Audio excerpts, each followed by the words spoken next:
Okay, we'll call the meeting to order. You have an agenda. Anybody have anything to add?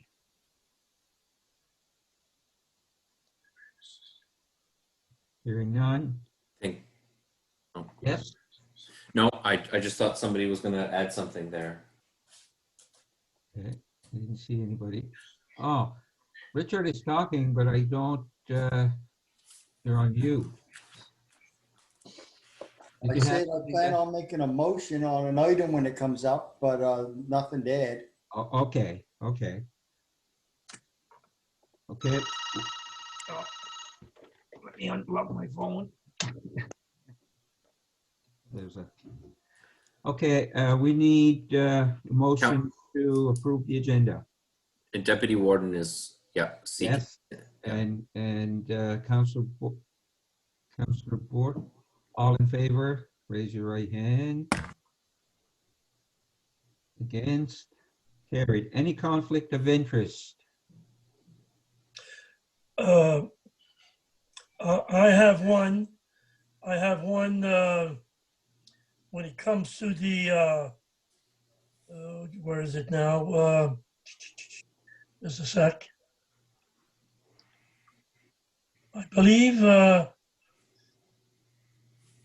COVID-19 property tax financing policy. We have a rental, and that's tourism, and I feel that I'm in a conflict there because I might be looking to save money on a property I own that'll save me money. Okay. So when that comes up, you'll declare, I'll declare yes. I'll declare it right now. okay. Anybody else? If not, we'll move to the adoption of the minutes of the 140th annual council meeting of April 28th. So move. Moved, seconded, seconded by Nicole. All in favor, raise your hand. Contraminded, carried. Business arising, there's none. We have resolutions, and all of these are for the fire departments, their area rates. Even though they're not, we have to go through these on an annual basis anyway. So we'll go with the first one, which is East Pubnico.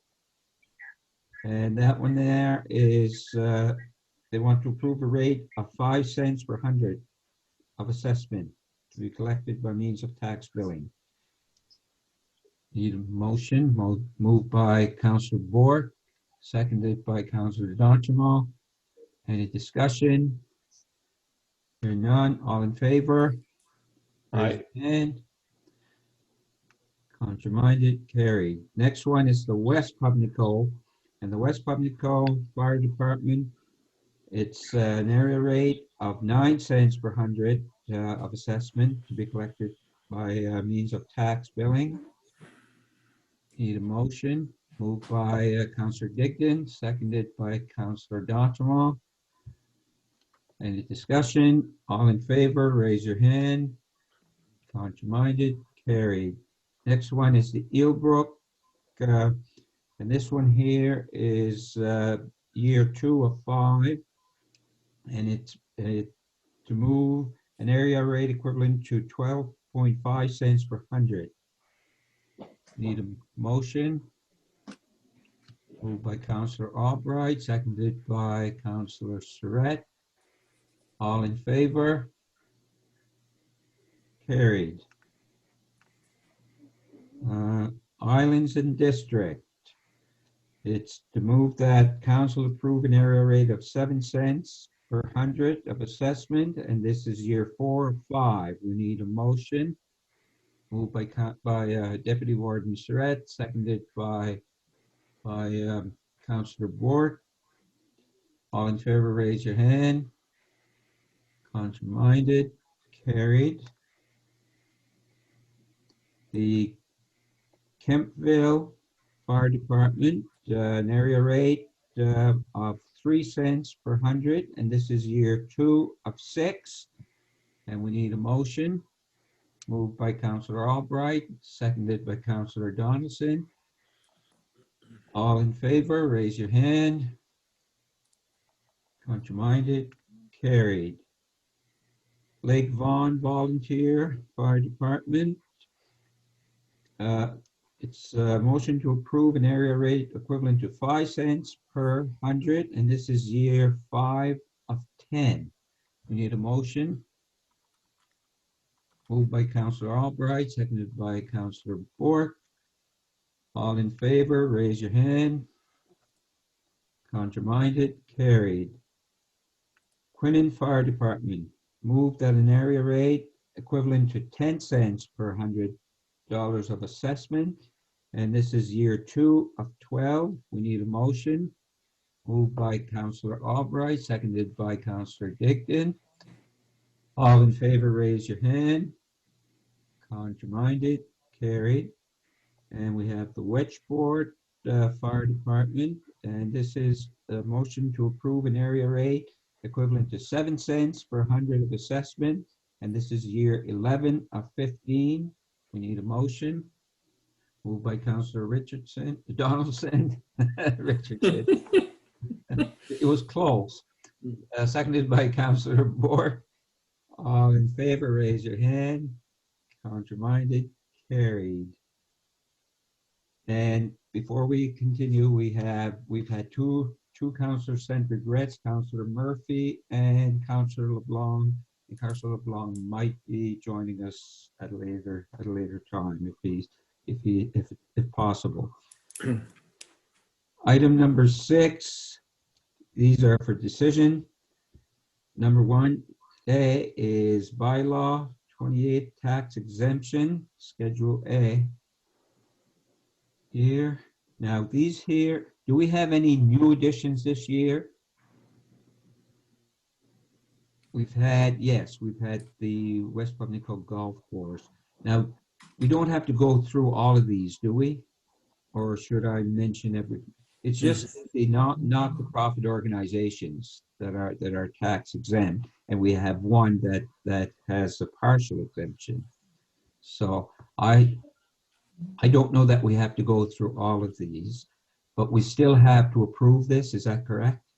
Yes, as part of your bylaw, you are required to pass a motion to approve this list every year. I think there's been some years where we may have not asked council to do so.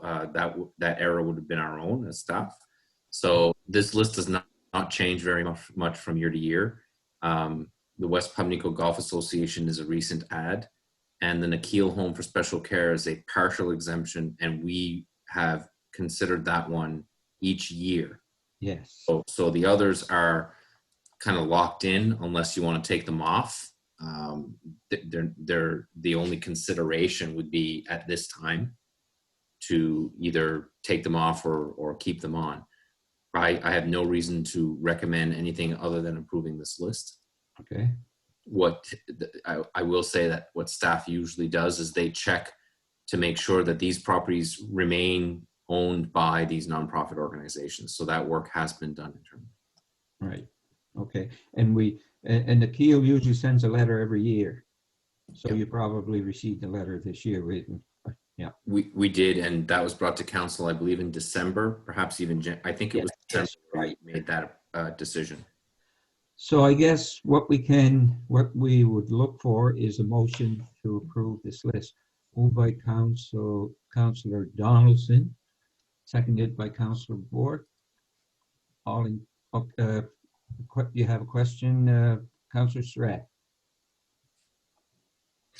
Is the Windjammer Park Committee Fund, is that a new one this year? Alain? Yes, that is also a new one. That would be the park in Pubnico Head that they created to honor those that perished in a fire. Right. Thank you. Any other questions? Hearing none, it's been moved and seconded. All in favor, raise your hand. Contrary-minded, carried. Next item is the land use bylaw. And municipal planning strategy first reading. Now, there's going to be some discussion on this, I'm sure. There was one item on there that I think had been discussed by council before, but I don't know that a decision has been actually made to take it out yet. So, is that something that we can still have the first reading and indicate that that's taken out at this point, or it's not taken out, or how do we do that? We're not sure it's going to be taken out until we go to the public, right? You have two choices, I think, on the issue, and the issue is the one on the riparian. I'm presuming it's the riparian. Yes, that's the one. Yes. Regulation. So you have two choices, I think. You choose that as a council, this is your document. So what you bring to the public should be what you would like to see done.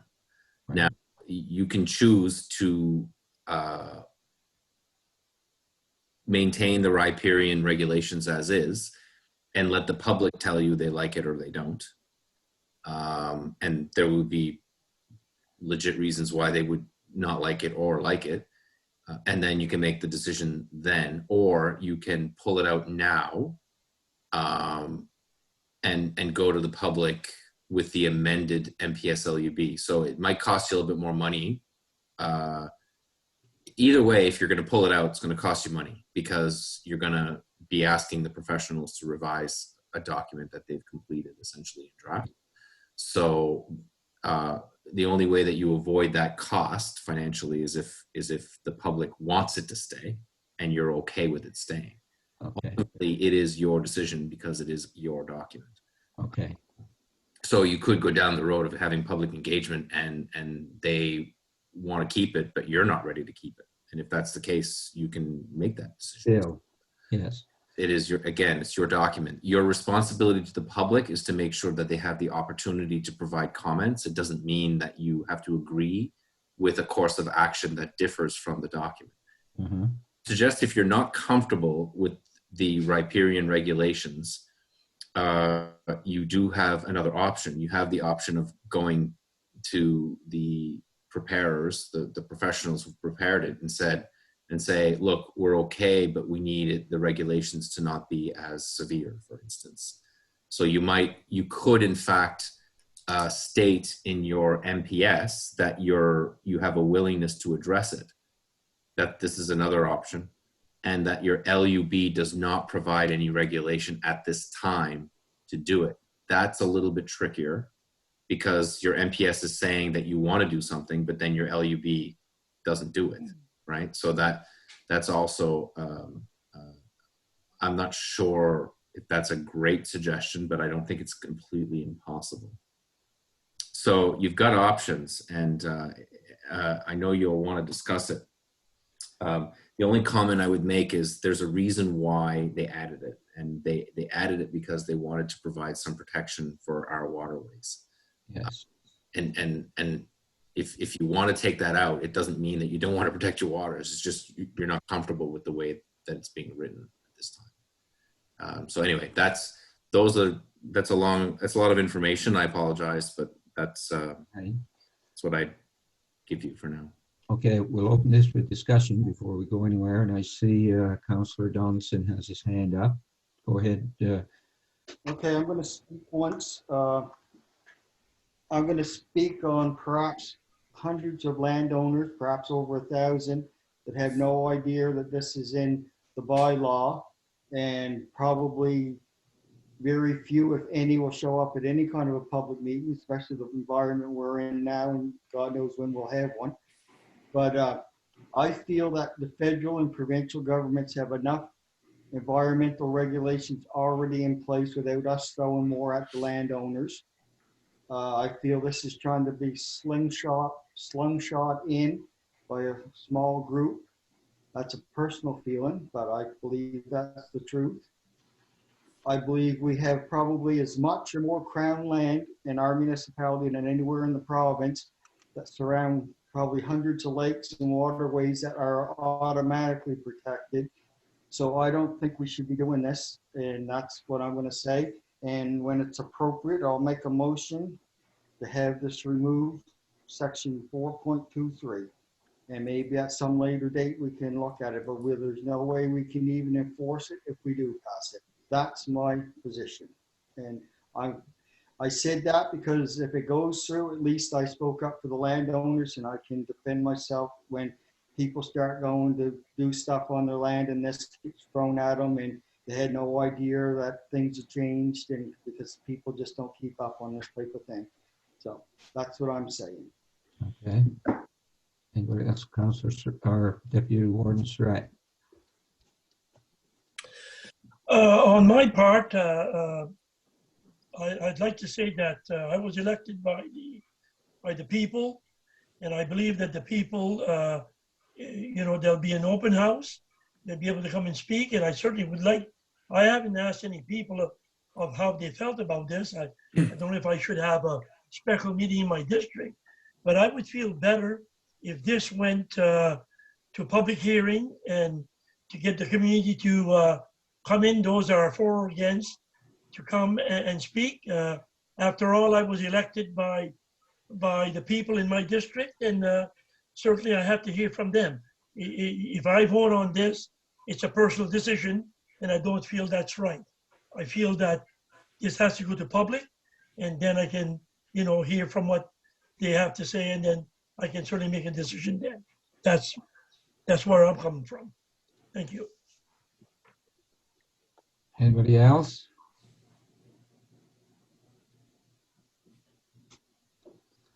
I don't see anybody. Councillor Donaldson. On you. Unmute. Richard, unmute. We can't read. Just to Guy's point, this bylaw, I don't remember any of us wanting to put that in there in the start with. I mean, somebody else has added that in there. We've never had that in our bylaws, so I just don't think it should be there to start with. And if it's not there, it doesn't have to be discussed by the public because it's not there. So that being said, I'm going to make a motion that we remove 4.21 natural shoreline protection buffer out of the bylaw completely for the time being. Anyhow, if I don't get a seconder, I don't care. We need a seconder. I will second that motion because I feel as though we have a lot of regulations already in place provincially, and there is some of it I feel as though that's quite strong. I'm not saying I'm not for protecting waterways and streams and lakes. I am, but at the same time, I feel as though we should take another look at this and come up with some other wording. I will second that motion. All right. If we come up with this, the motion is to remove it. So I'm not sure if that would come up with a different wording. I don't know if we pass this, there won't be any other wording. It'll be removed, right? That part of it will be removed, and we can review it then later down the road. That's what I said in my motion. Oh, you did say. Okay, sorry. Yes. Yes. Okay, sorry about that. I just understood that it was going to be removed. Councillor Albright. So I have a question, I guess. If that section is left in, when and how would we have a public hearing for this? The public hearing will be done using technology. So we've received legal advice on whether or not this type of meeting constitutes a public hearing. And the advice that we received is that it is not excluded from an option. this legal opinion is consistent with other legal opinions that have been received by other municipalities. All that being said, the when and how many times this is really up to us, right? So if we wanted to have multiple Zoom meetings to address this issue, we could do that. We could have one public hearing on this if we wished. I believe the irony is that the way that we engage is spelt out very specifically in the document we're trying to pass. Mhm. We could use the same wording, but we're not obligated to do that because the document isn't passed yet. Yeah.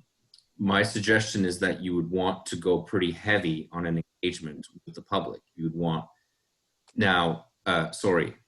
you'd want to have potentially more than one public hearing is what I'm trying to say. We have already engaged in the way possible.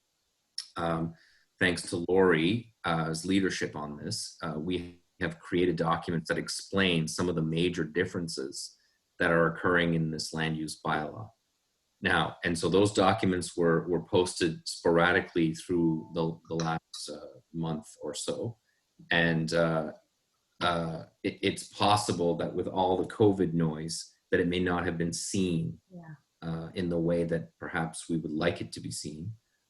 But I can't comment on that. I mean, on the flip side, social media is being looked at quite heavily these days as well. So Lori, is there any, like, what did we schedule in terms of the when? Did we have anything absolutely solid there? I can't recall. Not solid, but if this was the first reading, then we would have to go 2 weeks advertising of a public hearing. So that brings us to June 9th, that a public hearing would be happening via Zoom. Right, at the earliest. Right. Because I kind of see both sides of the coin. I feel a bit kind of like Guy in this, sorry, Councillor Surratt, in the sense that I'd like to hear, I haven't heard anything from anyone, right? So for me to make that decision I feel like it's more of an opinion, and I'd like to hear from public more than anything to make that decision. And I'm not saying, like, I do agree with what you have to say, Councillor Donaldson, I really do, but yet I feel like that's my opinion as well. But I'm afraid that with conditions set up the way that they are, I don't know how much public engagement we would get. Those are kind of the things, but I don't know. So I'm kind of torn. I'm on the fence as to how to vote on this, because I see kind of both sides of the coin, but I feel like I'd rather hear from more people about it than just kind of give my own opinion. Thank you. Councillor Donaldson. Yes, just to point out that this is a very large document. There's a lot of changes for this, so it's going to be probably more than one public hearing, maybe if there's a lot of issues that people have issues with.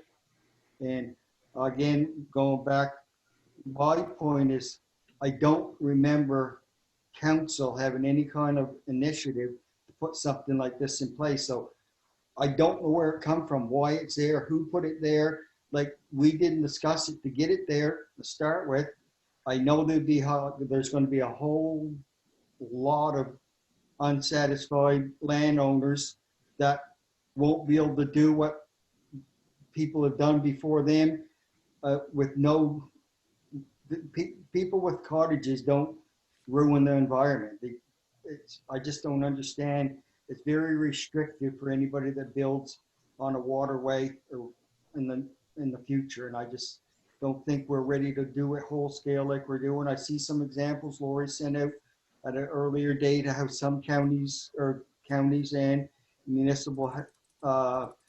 municipalities have dealt with this. None of them that I read was nearly as strict as what we're imposing, or whoever put it in there. I assume it's the people we hired to do bylaws for us. I don't know why they felt they had the power to put that in there, but they did.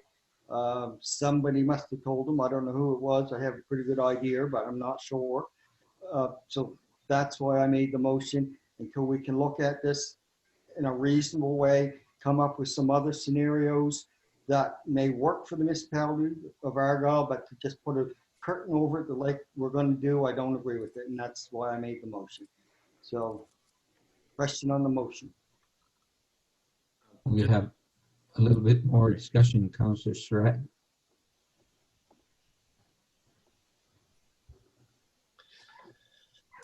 I believe that instead of trying to railroad stuff through, which I feel is what's going, what you know is going on here, I think we have to have public engagement. I really believe that. Whose authority was to put in, not to put in? These people were hired to do a job. I don't think these people were, the company was hired when maliciously to do anything. They've got, that's what they were hired to do. And they put in whatever they thought was right. And I guess we need the residents to have a look at, you know, is this acceptable or not? And for myself to make the decision, like Councillor Albright said, it's, you know, I like my residents to see what's going on and what their beliefs are. I can't make that decision just because somebody's saying it. Most people don't want it. I don't know that. That's my 10 cents worth. Thank you. My question is, we had a draft of this document that we could look at. Am I correct? I'm pretty sure we had a draft before it came to this, or did we? Did we see this before? I seem to. Well, we must have seen it before because we discussed it at council before, right? This came up at council before. So we did see a draft. If it was in there, that would have been the time to take it out, I guess. Just my view.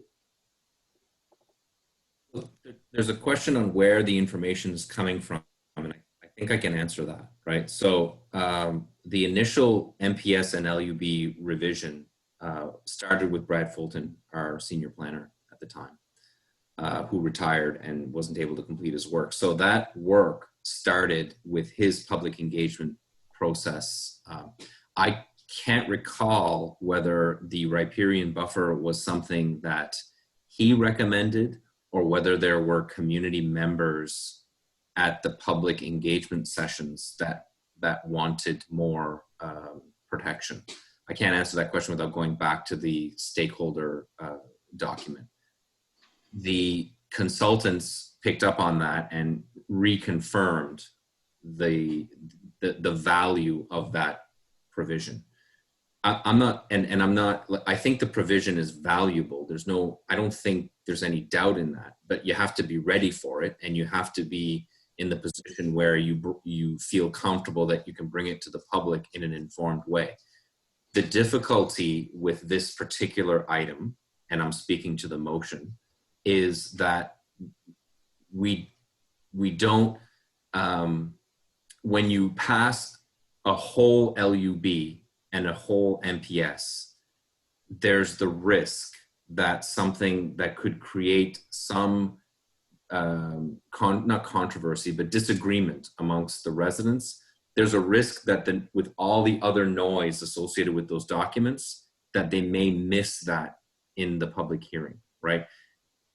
Planning is complex and it can be complicated, and not everybody goes day to day in the planning mode for land use, right? So if you do engagement and you don't change the documents that you have here, you do run the risk of not being able to express both sides of that particular issue. Now, that's true of every change, right? But in this one in particular, if you're really not sure that you're comfortable with it, it is okay to take it out for now and address it in the future.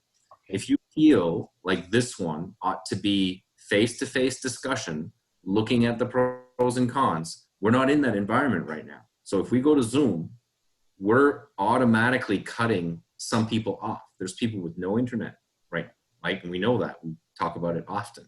So we are potentially excluding a group of people in the residents. And in fact, we're actually getting those questions now coming through from from the community that this might be an issue, right? Like, not everybody has access to this technology. Not everybody's comfortable with this technology. So, so I would suggest in this environment, I would recommend caution. I would recommend care. And if it is in fact an appropriate thing to do, you don't have to do it now. You can put that particular one aside and do a completely different and completely independent public engagement on that question if you believe it's that important. Okay. Okay, we've got two. We've got Councillor Digdon and Councillor Surratt. Councillor Digdon. And that's why I seconded the motion. And as far as taking it out by now, because there's a lot of people out there that don't know about this new possible riparian buffer zone that we're looking at. They'll be working on their cottages and that this summer. They may be cutting down trees or clearing out access to the lake that they don't know right now is not allowed. So I'm not saying I'm against some type of protection. I'm for protection, but I feel as though we need the people engaged in this, and they have to know before they do something and start getting possibly charged for doing something that they don't know that they weren't allowed to do. Okay. Thank you. Deputy Warden. Just on the, sorry, I apologize. Go ahead. Warden. The motion says 4.23. I just want to be clear that the motion should also include the provisions in the municipal planning strategy. So those are the provisions in the land use bylaw. I think the intent of the motion, if I'm correct, Councillor Donaldson, is to eliminate it from both, or are you just seeking to eliminate it from the land use bylaw right now? Well, you're confusing me now, because I was just looking at that particular document. I didn't go through all of them in full detail. I thought I had it covered, but Right. Why don't I look into that while you continue speaking about it as a council? I'll look for it myself. Okay. Is that all right? Yep. yeah. Lori sent it out sometime in February. Yeah. I got it.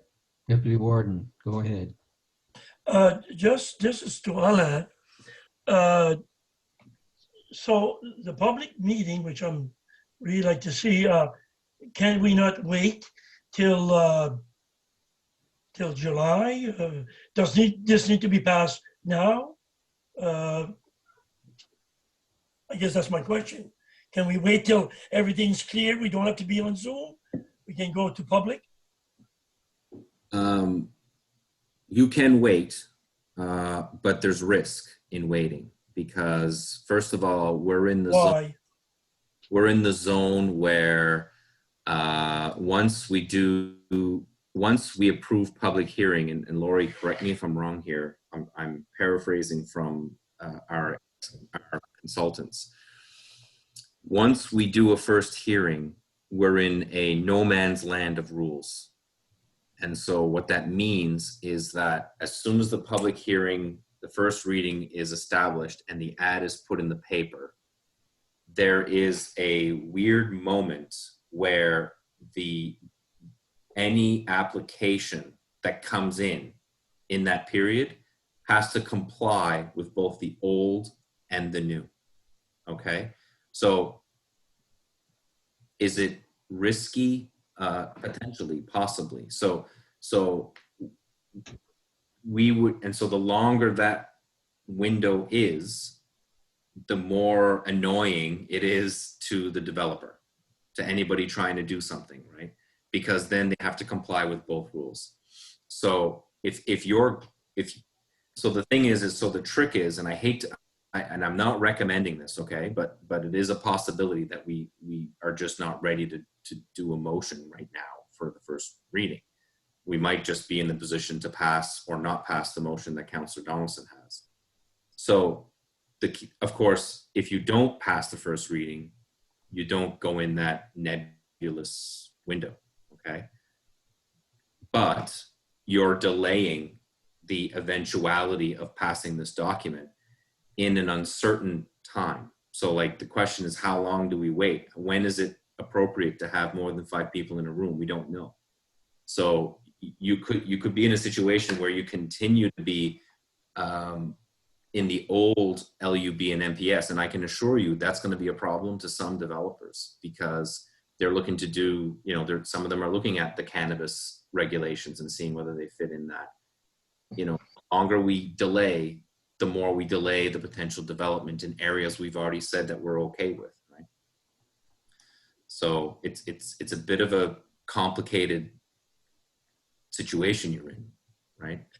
Alain, that's a great point. I thank you for that. That certainly has, yes, thank you.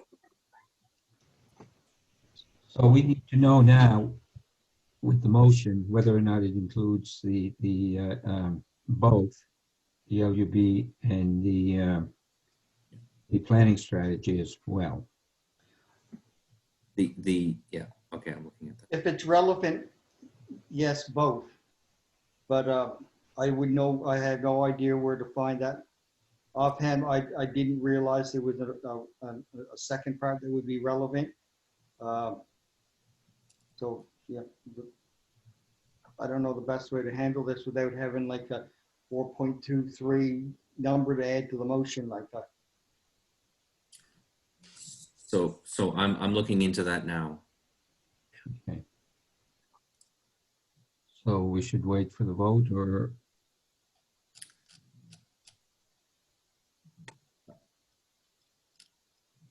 Just a little bit of trouble. You could put any other relevant documentation that would go with the motion. Yeah, so I'm not sure how to advise you on the MPS because I'm not a planner. So it's possible that you could leave this idea that you could do riparian, but that you're not in the position to actually regulate it at this time. That may be possible, but I really don't know.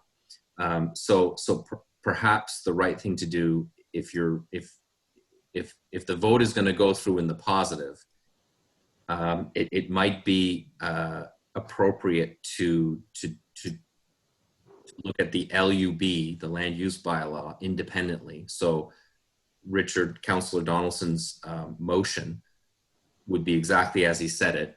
And then the next piece might be to perhaps a little less specific and to advise me to go back to the planners to see how the MPS is amended, right? Because I can't give you advice on that and be sure that it would be accurate at this time. Yeah, well, my main objective is to take it out of this very, very large document that people aren't going to have a chance to react to it properly. Sit down, look at this. Like I said, like the other councils have said, I'm for protection. It's just this is very restrictive, and I would like to have a chance to look at it and change it perhaps before we go back to the public, get the public involved, and we're dealing with one issue, not hundreds of issues that are in this new bylaw document. So that's where I'm coming from. I just don't want people to run into all kinds of surprises like when Councillor Digdon pointed out, not knowing it was there, and we're not even nowhere close to setting up who's going to police this, what the fines are going to be, who's going to enforce it. I mean, we don't have the staff at hand to even start considering enforcing those strict regulations that are being imposed or are being proposed. So that's where I'm coming from, because I can see trouble down the road from the residents that didn't know anything about this. And if you're not close to the subject like we are, most people won't know.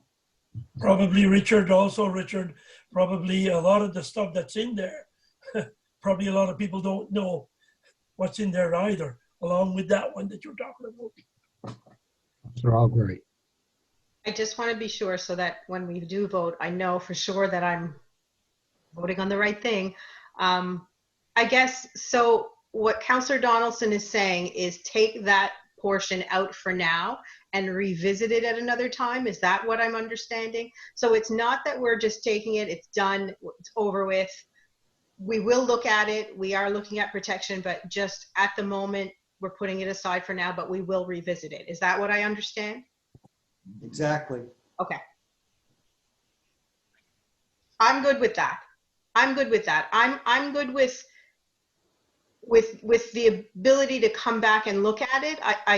Because I understand where people are coming from. I mean, I see both sides of the coin. I don't think we should have a free for all and be able to do whatever there has to be some protections in place, but I do see both sides. So I'm good with putting it aside for now. CO Muse, you had something to Yeah. say? So the motion refers to the land use bylaw. I would suggest that based on the discussion, okay, and I'm assuming a positive pass of this motion. If it's negative, well, it doesn't matter, okay? Assuming a positive pass, the intent is to come back to it later and to do an appropriate public engagement. So my suggestion is to also remove it from the municipal planning strategy, which is item 12.4.3. So that is, and it states, it shall be the policy of council to establish a riparian buffer to protect the natural shorelines along all watercourses and wetlands, where the erection of structures, removal of vegetation, and the altering of land levels will be prohibited or controlled in the land use bylaw. So basically, and I've said this before, the municipal planning strategy is your plan, right? This is what you'd like to do. The land use bylaw says, and this is how we're going to do it, okay? So to take them both out means that if you want to revisit this, you're gonna have to go through a public participation and a public hearing. And I think based on the importance of this item, it sounds like that's what you would like to see. If you leave it in the MPS and you take it out of the LUB only, number one, I'm not sure you can actually do that. But assuming that you can, any change to the land use bylaw subsequent to that would only require a public hearing. It would not require two kicks at the can. So based on the importance, I would suggest you take it out of both. And then you can ask your newly minted planning advisory commission, which is another thing, right? At the same time, we're having a lot of trouble filling seats at the planning advisory committee. So this is exactly the work of the PAC. They would go through it. They would analyze the pros and cons. They would make a recommendation to council, and you would then propose that. So if you're agreeing with what I'm telling you, then I think the motion ought to be amended to include MPS item 12.4.3. I'm good with that. Is the seconder good with that? The seconder is good with that also. Okay. Okay. One more comment there from Deputy Warden. Yes. Does the motion that Richard did and seconded, does it say that we'll revisit it, or is just taking it right out? I didn't think it said revisit it. Yeah.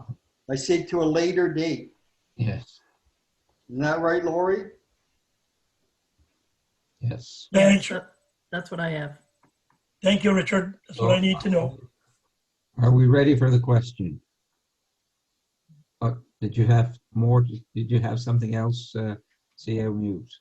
Just that if you're going to do it at a later date, then what I think you should do is you should be clear about who is going to do the work. So if you're wanting to take it out, that's completely in your power to do so. To have it revisited at a later date is, I think what you should do is, and it might be a second motion to this, would be to clarify exactly who's going to do the work and when you would like to go to public engagement. So then the PAC will be clear in their direction and we can drive them in that direction. It doesn't have to be part of this motion, but I think we require instruction as staff so that we can take that work into the future. Okay. Are we all clear on the motion? Are we ready for the question? If we're ready for the question, all in favor of the motion as amended, signify by raising your hand.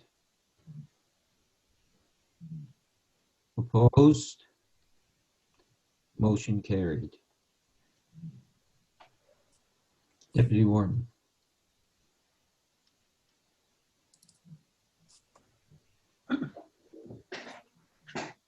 Sorry about that. I'd like to make a motion that that the PAC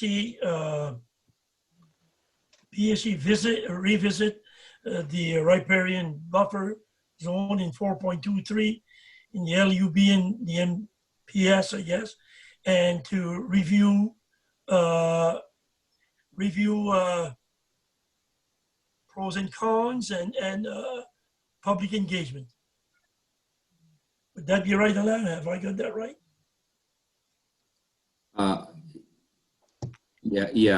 Yeah. Probably public participation would be the proper term. We have a seconder. Okay, I see seconded by Councillor Digdon. Any discussion? I see Councillor Donchamon. So is there, I guess on the time frame, we really don't know when that would be revisited, do we? Is it just future? Do we have a time frame? Do we put a time frame? Do we? Whenever you can get more than 5 people together. Oh, sorry. That would be up to council, but certainly you wouldn't revisit it before you pass the original LUB and MPS. So you'd have to go through that process, and then you'd have to create a new process. Okay, great. Thank you. Timing is up to how quickly the PAC can bring that information to bear as well, and COVID. Councillor Donaldson. Yeah, I was just going to point out that it'll probably be post-COVID environment before you can even start looking at something like that. I'm guessing, because I'd like to see examples from other municipalities again, and perhaps even other neighboring provinces that have lots of lakes and rivers, like how some other places have dealt with this municipally over top of the provincial and federal regulations.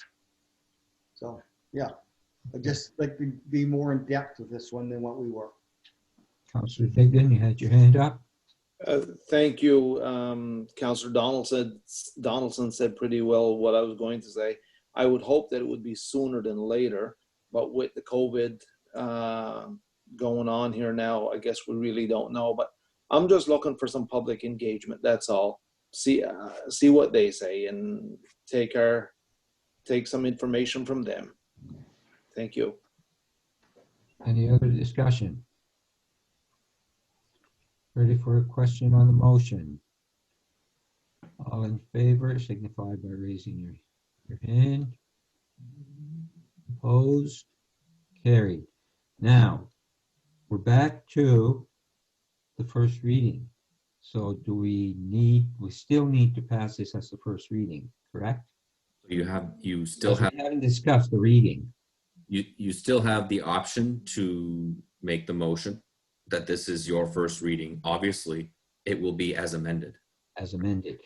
So the exclusion of those provisions, and obviously anything relating to that will be the document that goes to the public. So yes, you have the option to do that motion now. I think everybody's clear about the amendments, so there's no ambiguity. And if you can do that, and when you do that, it starts the clock on public hearing. Right? So Lori and I certainly will come up with a plan for you. We do have some of the tentative dates, but of course, COVID has changed a lot of things. So it would be our intention to not just go once to the public. However, the advertising has to indicate exactly when. So we have to figure that out, and then we'll have to go and do that public hearing in exactly those same dates that we say in the ad, which will be placed in the Chronicle Herald because it's the only Paper we have now. local Local circulation that we can use. So, yes, Councillor Digdon. Sorry about that. So I guess we can't really do those public hearings though before some of the conditions are lifted on the COVID-19, as far as like getting people, because as far as I'm concerned, something this big, like maybe it would require a couple of public meetings, out in halls or get together areas or whatever. I'd just like to see something like that happen. Like, we know that we can't do it all by Zoom because some people have no access to internet. But what we're talking about now, though, is the first reading of this to Yes, all going on the document without the items that have been removed, right? So if the majority of council is concerned that Zoom is an inappropriate way to do effective public hearings, then I would not recommend that you pass a motion for first reading at this meeting, because we will be triggering dates and we'll be going in that, twilight zone of two plans at once. So if you're not prepared to do it with Zoom, we have an issue, because we could be delaying the passing of these documents into a nebulous future. Exactly. It is entirely your choice. If you're not comfortable with this way and you're not comfortable doing first reading, that's absolutely your call. But I caution you that there are people waiting for this MPS and LUB to be passed. That was going to be my question. Housing, changes to the way we do housing is included in this. Changes to some zoning changes that both deny and allow certain activities in locations are included in this change, as well as I'm trying to think of another one just as an example. Oh, cannabis. Cannabis is a big one, because we had no regulations on cannabis and how to do that, right? So right now, the best we have is agricultural use, which is very not, the regulations around that are very different than what is typically used in a cannabis situation. So the longer you wait, the more risk there is that things will go through in the way that you don't want them to go through, because our old bylaw was definitely old. So you have to find that magic kind of middle between getting it done and getting it done in non-COVID environment. Yeah. To me, the biggest. Oh, I'm sorry. Go ahead, Councillor Thompson. Unmute.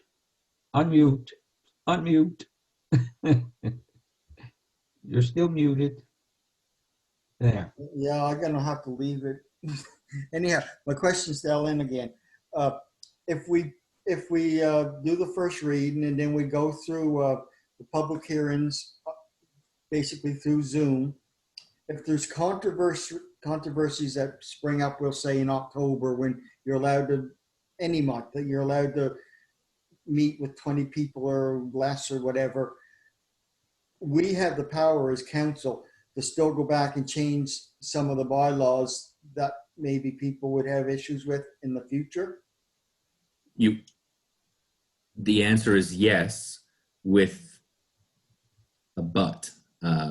Anything, so if you put the rules in and you allow, say, cannabis to be done in the way that the regulations say, and 2 months later, like, you go through the process, it gets passed, and then people realize that this happened and they don't like it, they can ask you to change it, and you can change it. But anything that happened before remains. They're grandfathered, so they don't get undone, right? So we saw that in the mink industry when there was a development. We also saw it with wind turbines. So in both cases, we increased the regulations to make it less, to make the distance further, so to make it less easy to do because of the nuisances, presumed or actual.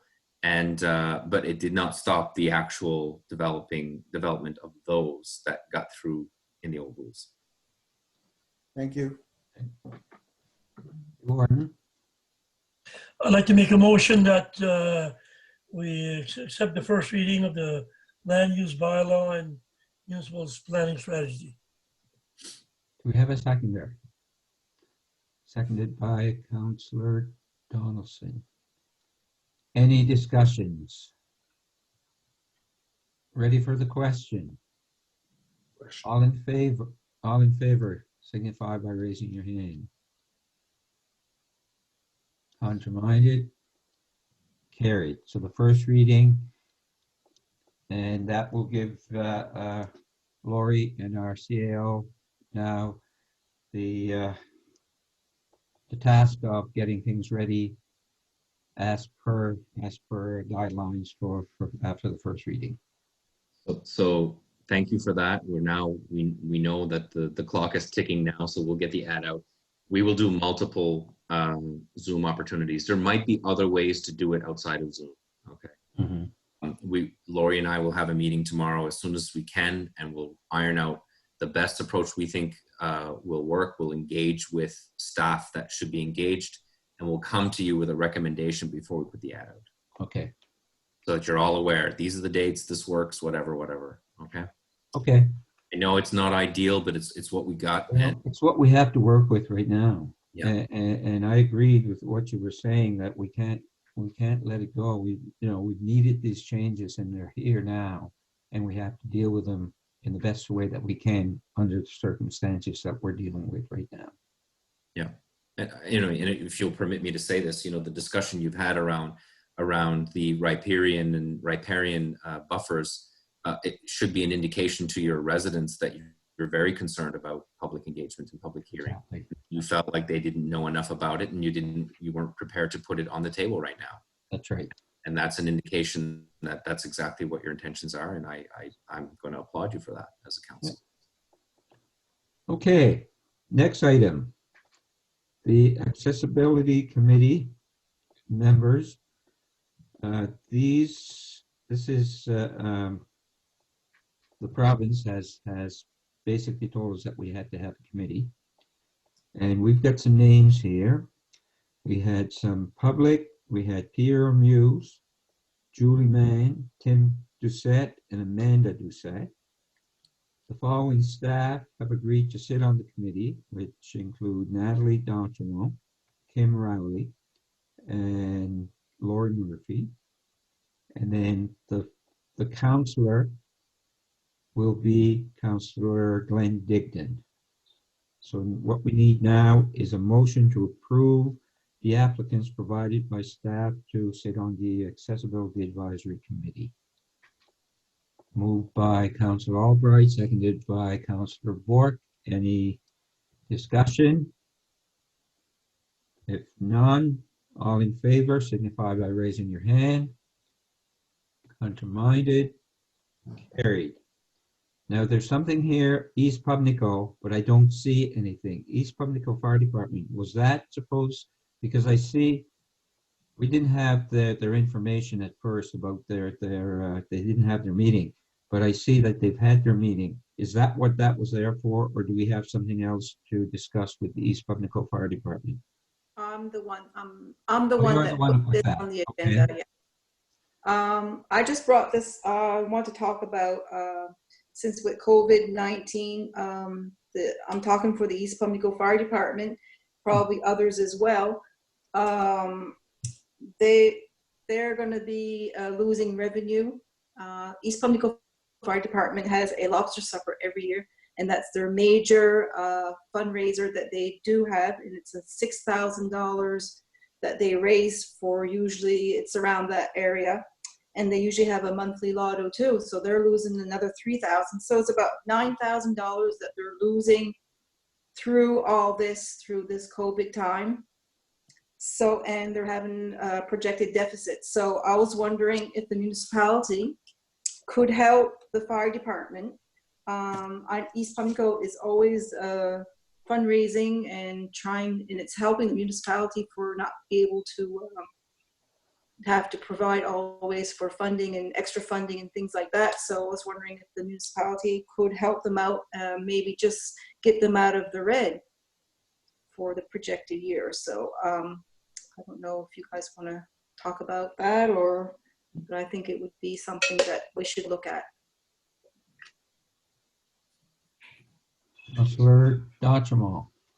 Yeah, I'm assuming that there's not just the East Pubnico Fire Department is probably going to be in the same predicament. So I guess we should probably have a look at all of them and, try to figure out, what their needs are going to be. Probably some maybe more than others, but, to be fair and not to take anything away from the East Pubnico Fire Department, because I know they're really good fundraisers and always have some really good events. So, I don't know who we have discussion with the fire chiefs or whoever, but. Okay. Any more? Councillor Digdon. Yes, I just, we can definitely look, I guess, but again, like Councillor D'Entremont said, I think it'd be a very wide range of a lot of your organizations that are going to have trouble this year, be it church councils, fire departments, your halls. Like, it would be a big project. I don't know how we go about it, and maybe Mr. Muse can let us in on some information, but it would be a big project and a lot of money, I'm afraid. Head SEL. My dog may have something to say about it as well, just in case you're wondering what dog is barking. There's something going on outside that has piqued her interest. Anyway, I would suggest that the fire departments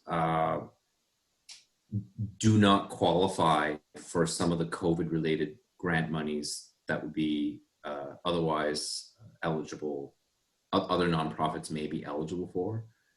So there is some merit to taking a look at the fire departments in and of themselves, not only because they're providing an essential service that we pay for. I mean, there's that obvious point, but that they're considered really municipalities by the federal government when it comes to assisting these organizations. So their fundraising losses and their other losses are unlikely to be recovered by any other means other than ourselves, or obviously their reserves if they have any. And that's not to say that they won't be able to fundraise later in the year. They might be able to do that.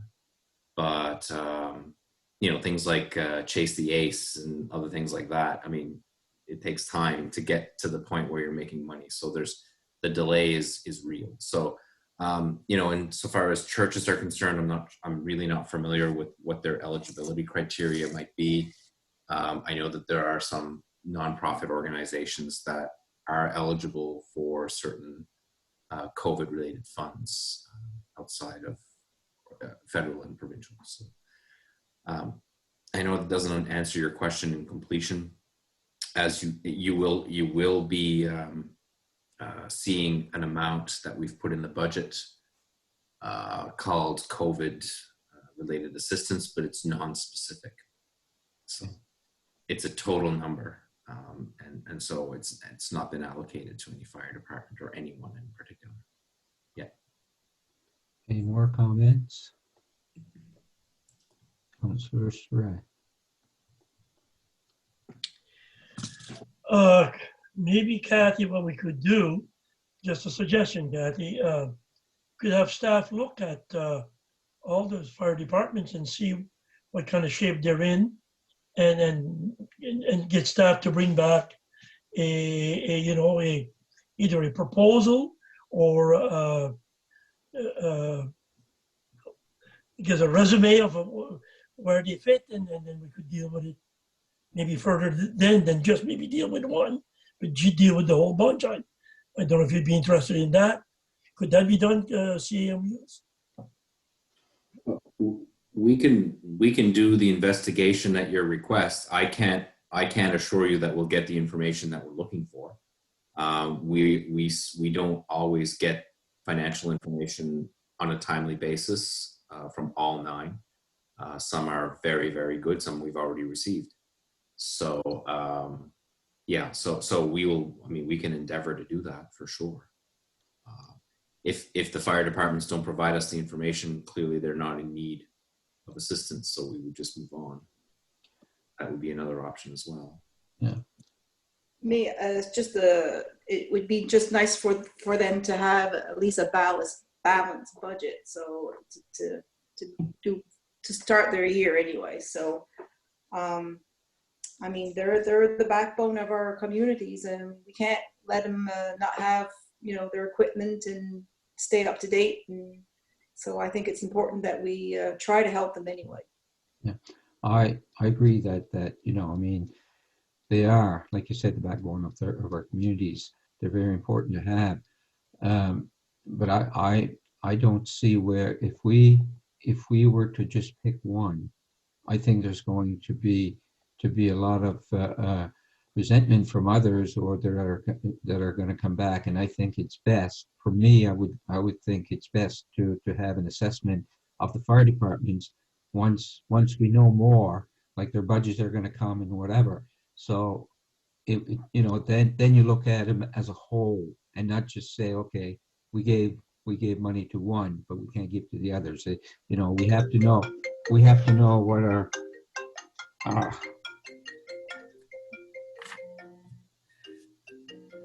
Our chief is calling you.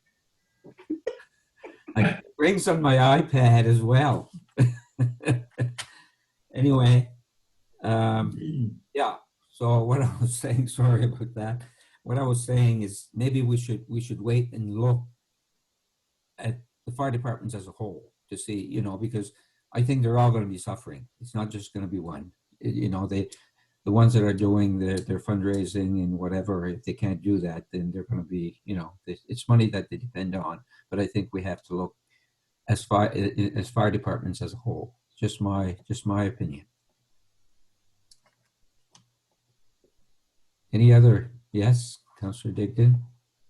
I agree with you 100%, Mr. Warden. I feel as though if we're going to help, we should at least put the offer out there, or at least look at how the other fire departments are doing, and then go from there. Yeah. Okay, are we okay with that? Oh, Councillor Albright. I just want to say, and I know what CAO Muse is talking about, how it's sometimes difficult to get information from the fire departments when it comes to finances. I say we put it out there. If they don't answer, then I guess, that's it. You know, we're giving them the opportunity to provide information, and in order to help out. And if they can't provide with financial information, then I guess we move on to the next fire department that can. Mm-hmm. That agreed? Oh, Councillor Surratt. I'd like to make a motion that staff review some of the needs of some of the needs of the fire department due to the COVID-19, so they can we can get an assessment of how the fire departments are making up with their budgets. Does that clear you enough? Give you enough room? Okay, so that's been moved and seconded. Okay, I see Councillor Brook with her hand up. Any more discussion? If not, all in favor, raise your hand. Contrary-minded, carried. Operating budget. I guess that I pass that on either to Marcia or to our CAO. And I see, is the author. I thought the CAO went like this. I thought he was saying, okay, Marcia, go ahead. That is exactly what I'm doing. As Marcia is the author of 94% of the document, I think it would be appropriate for Marcia to lead. Okay, so just to let you know, my internet is very unstable, so if I freeze, maybe I can take over, but I'm hoping it'll be okay. So there are 3 documents attached, as you can see. The first 2 you have already seen at the last meeting. It is the completed or the complete operating budget, and then there was a PowerPoint of high level discussing all of the high level items. There are a few minor adjustments, but there was nothing significant. The last document was a late addition, and I apologize for that, but that's where I'd like to start, and then I'd be happy to answer any questions that you may have after that on the other 2. So if you open it up, you'll see that you have seen this in the past, and the purpose of this is to identify basically mandatory versus discretionary expenses. So the first group is the mandatory expenditures. These numbers come directly from the province and in which we basically have no control over. Basically, and some of the higher expenses like school board, RCMP, assessments. So basically they give us the numbers and we have to input them in our budget. The second group is what we call mandatory services. These numbers do not come from the province, but we feel that there are services that we must provide, such as garbage collection, fire protection, emergency services. So we feel that they're important and mandatory.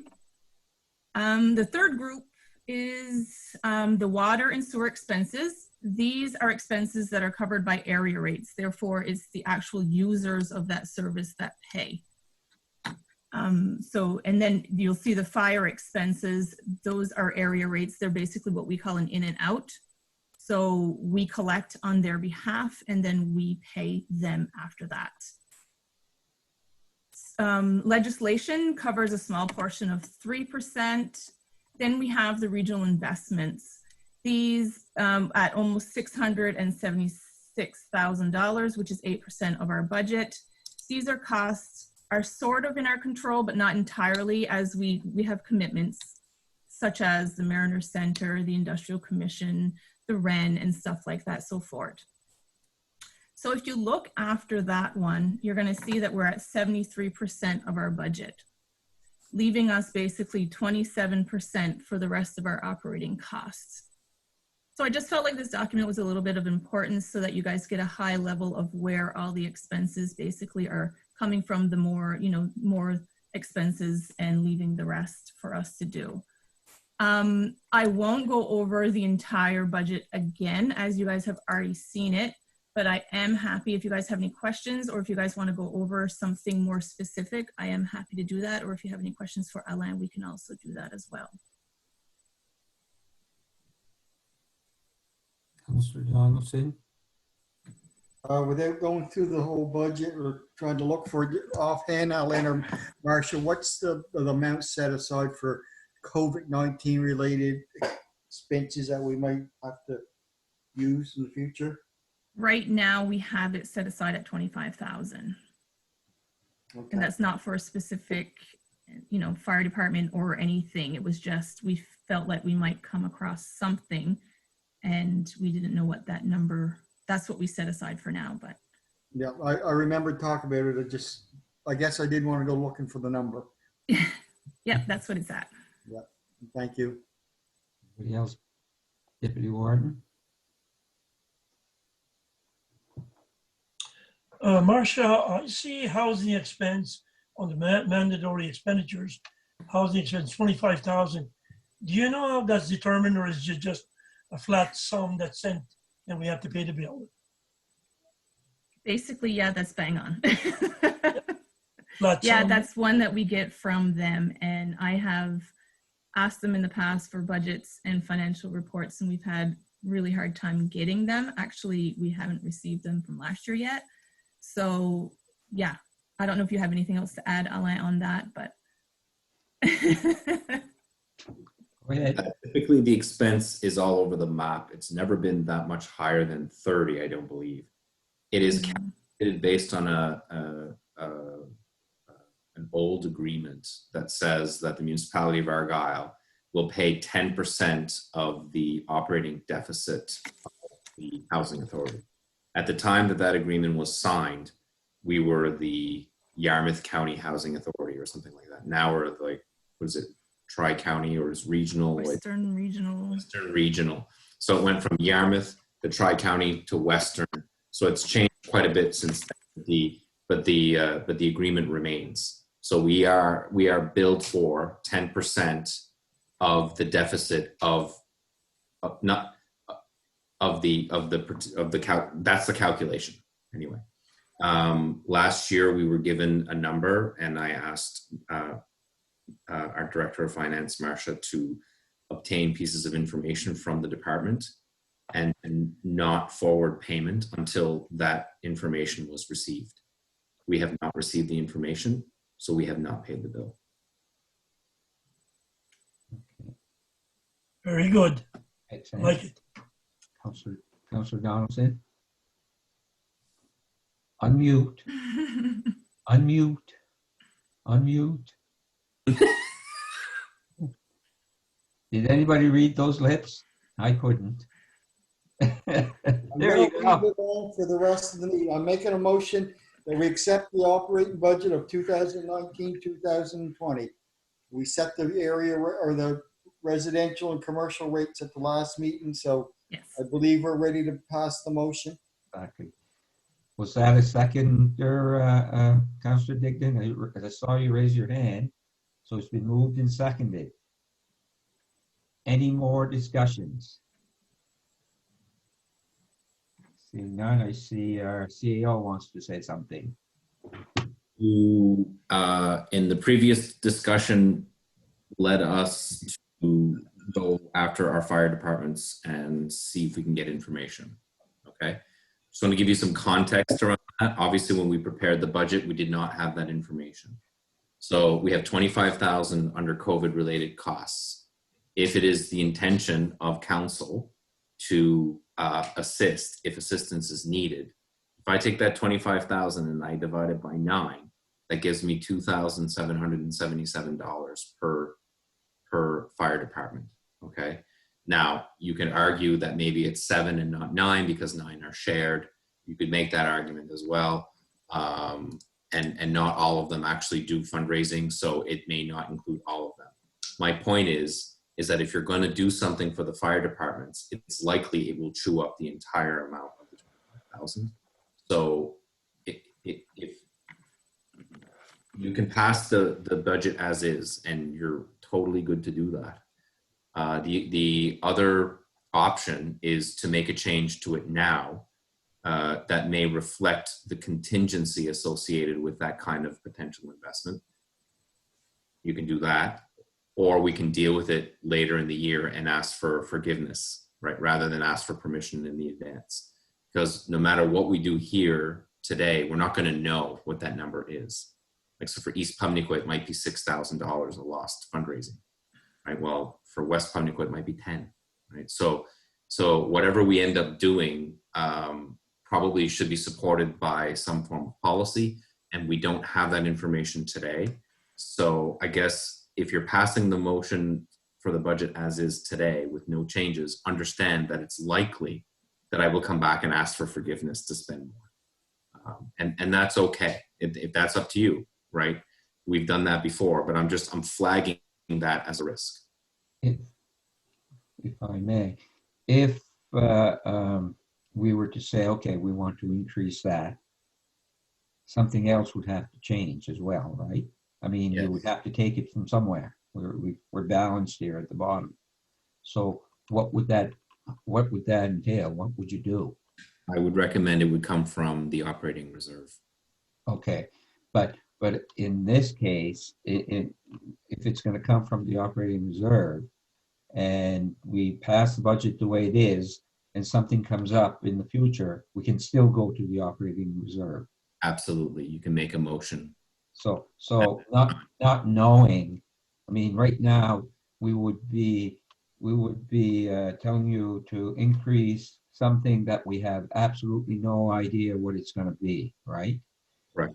Whereas if we wait till it comes in, we can discuss it at that time. And if we're allowed to take it from the same funds that we would authorize you to do now, then I would say we go ahead with passing the way it is and deal with items as they come.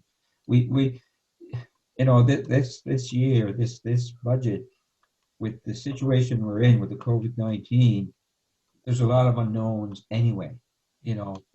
We're passing budgets, we're making assumptions that a lot of it might change anyway. We don't know that. So, I agree with your assessment entirely. And so I just want council to be aware when they make the decision. No sense doing it twice, right? No sense changing it today and then 2 months changing it again. I agree with well, that's the thing, exactly. And then that way we can deal with it as it occurs.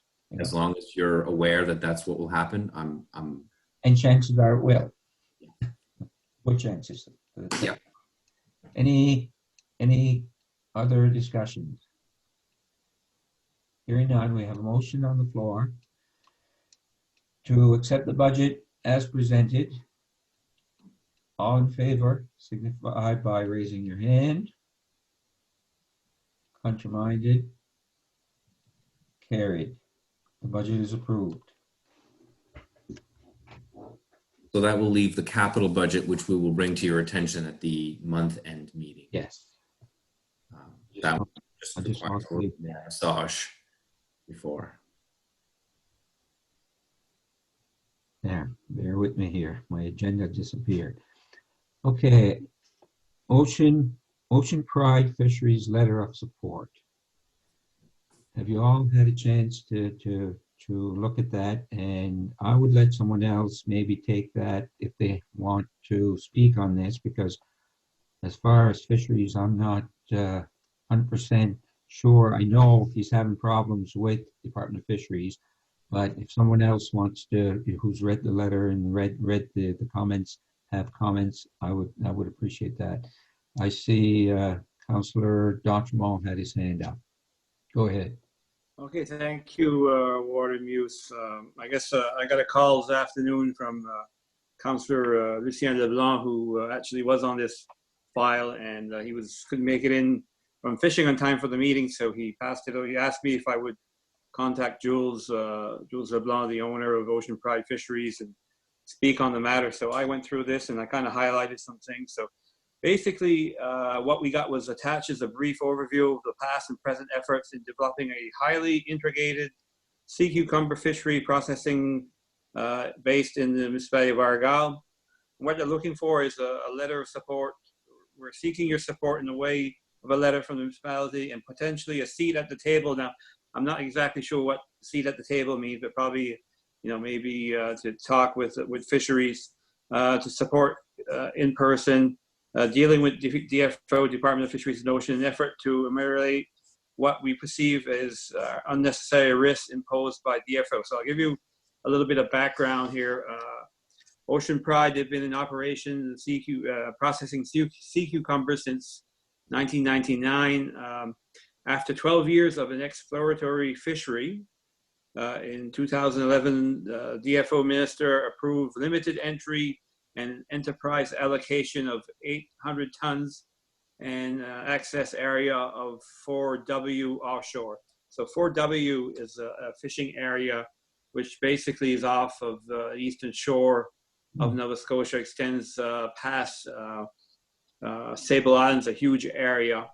So that's how this all started for them. Started as a explorer or experimental fishery, and then they became limited entry with an enterprise allocation.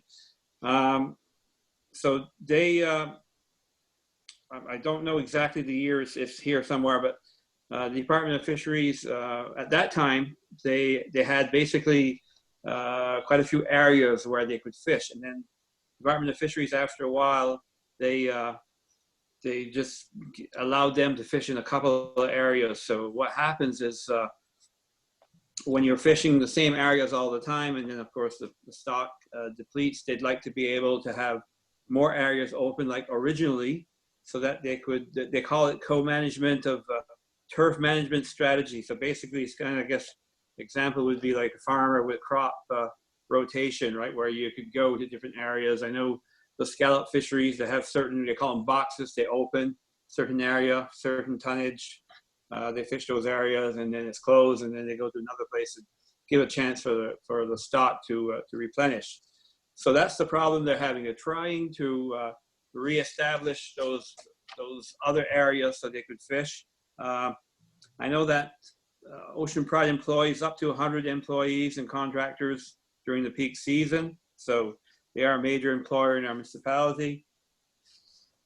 I'm just trying to figure out, so that they've got all kinds of things with science, and they've been having to pay for a lot of their own research, to endeavor this. So I guess the conclusion is to avoid economic risk and to support continuing capital investment and employment for the rural community of Wedgeport, Nova Scotia and surrounding areas.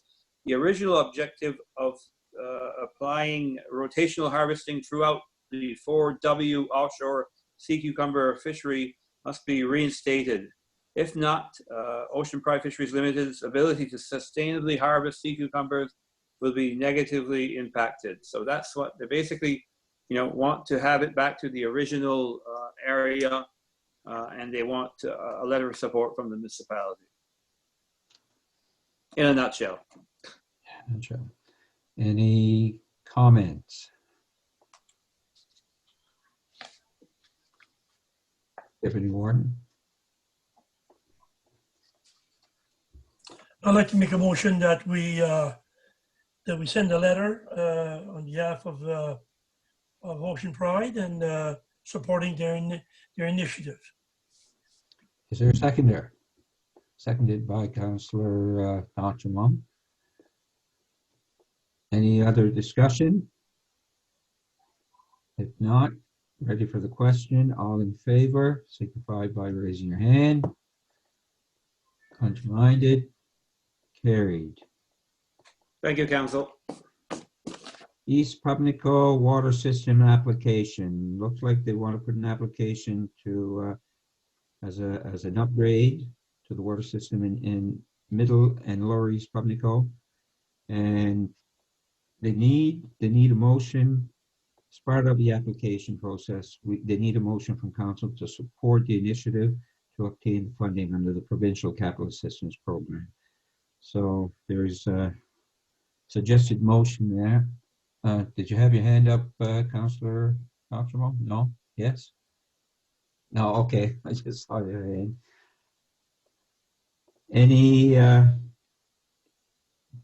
Anybody want to make a motion, or anybody have the discussion? Okay, that's a motion by Councillor Brook.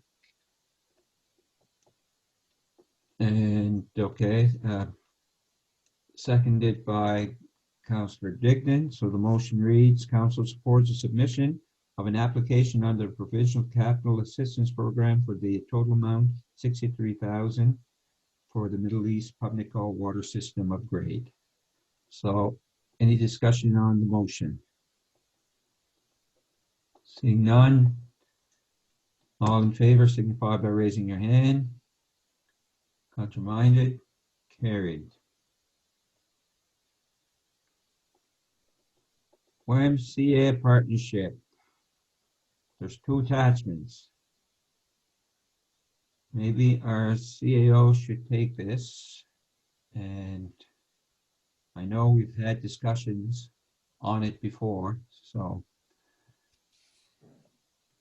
it's a partnership application, more not an application, it's a partnership recommendation, I guess, first of all by the YMCA, and then we had a counter proposal from the town of Yarmouth.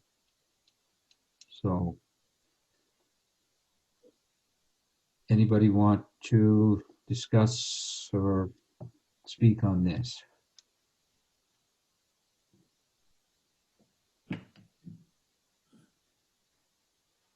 You were going, Arcio, you were going to contact the town. Have you done so, or what's the? Yes. So the town is going to approach the YMCA with the counter proposal. Our counter proposal will be a lot less complex than the town. So the town has expectations that around their funding that this council does not necessarily have the same requirements. And that's due to the amount, because the town amount is higher. Mm-hmm. And it's also due to what the level of leadership that you choose to implement on this item, right? So the discussion with the town is obviously you see the recommendation. The recommendation is to support a contribution of $50,000 for 2 years for the YMCA. Now, to give some context to those listening, last year it was $45,000, and the year before that it was $15,000. So it's been a bit of a jump due to a variety of reasons, and, which we have discussed in previous meetings. So I'm not going to get into it again unless there are specific questions. So the town is appreciative of the commitment that the municipality of Argyle is making. They recognize, and this, I'm getting this from the CAO. Okay, so this is not a political share; it's an administrative share. They recognize that that it's always a challenge for the municipality to support services that are for their people, but not necessarily in their community for their people. So there is a difference. They acknowledge that, they recognize that, and they appreciate that. So I have asked the town administrator to consider whether or not our contribution should go directly to them rather than to the Y. Their preference would be that we fund the YMCA independently. And I don't have an issue with that from an administrative standpoint. There were pros and cons to do it either way.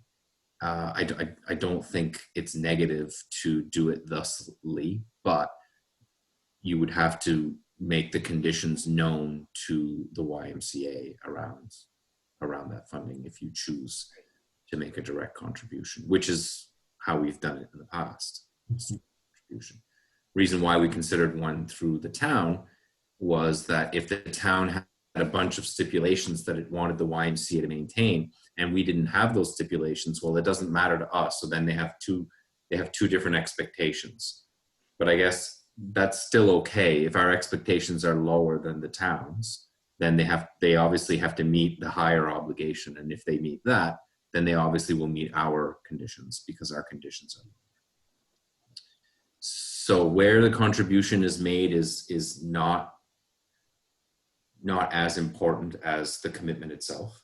And we've had an in-camera conversation about this to talk about the specifics of a negotiation.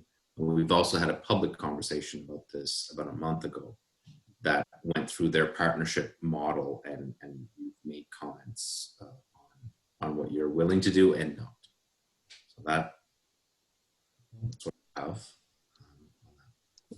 What we have a suggested motion here to approve a contribution of $50,000 per year for 2 years supporting operations of the YMCA, and that the CAO request conditions on the funding, including the recipient of the funds, and bring the recommended payment plan to council for final approval.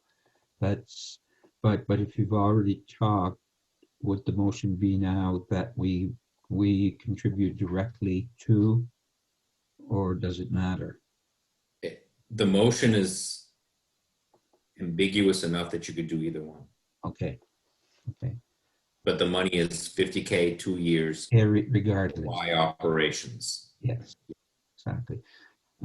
Okay, I see a couple of hands here. I see, first I saw Deputy Warden.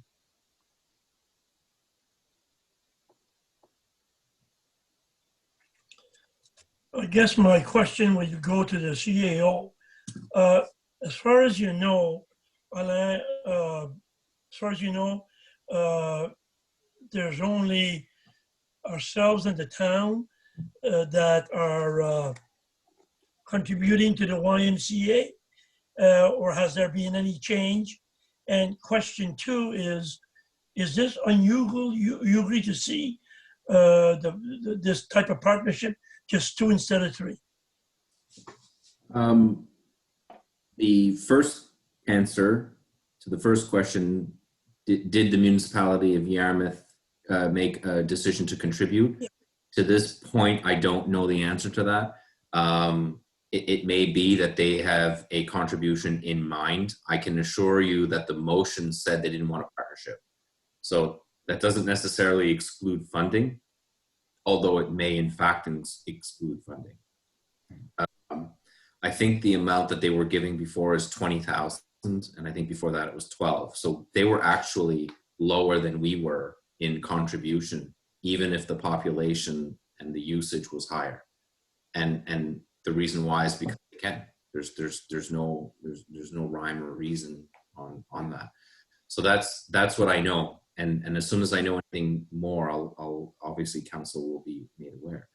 The second question, is it unusual for two municipalities to fund a nonprofit? Absolutely not. It's extraordinarily unusual that the town in Argyle would be. It's more often times that things like recreation, for instance, are shared between Yarmouth and Yarmouth. They have more partnerships, 1-2, than we have as a total.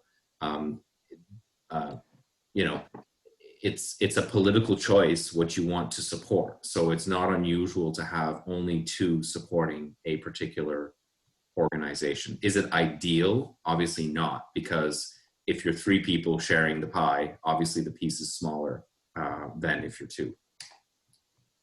Thank you. Councillor Donaldson. I was just gonna make the suggested motion that you read off a little earlier, and the final part about who will be the recipient of the payment. I think we were quite clear in our in-camera meeting that we favored the town, but that can be talked about at a later date based on the motion that's in front of us. So I move the suggested motion.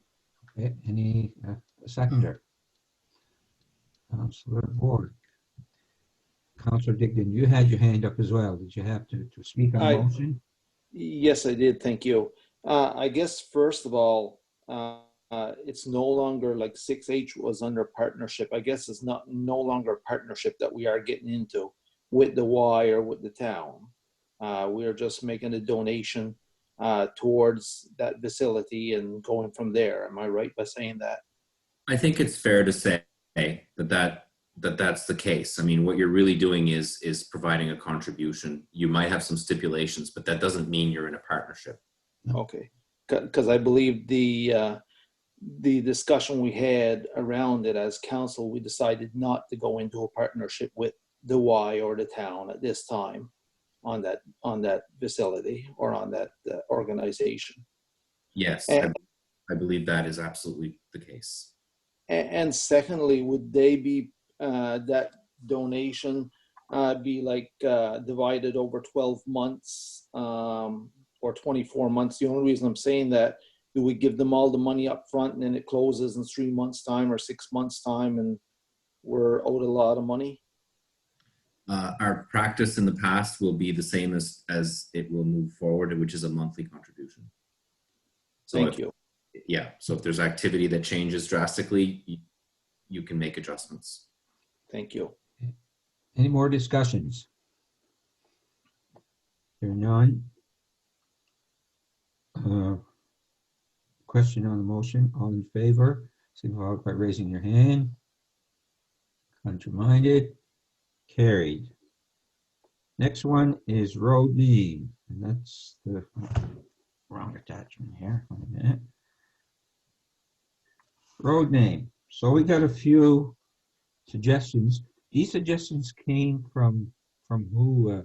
These students. Because we had talked about getting maybe schools or whatever students to give us names. Is that where most of these came from?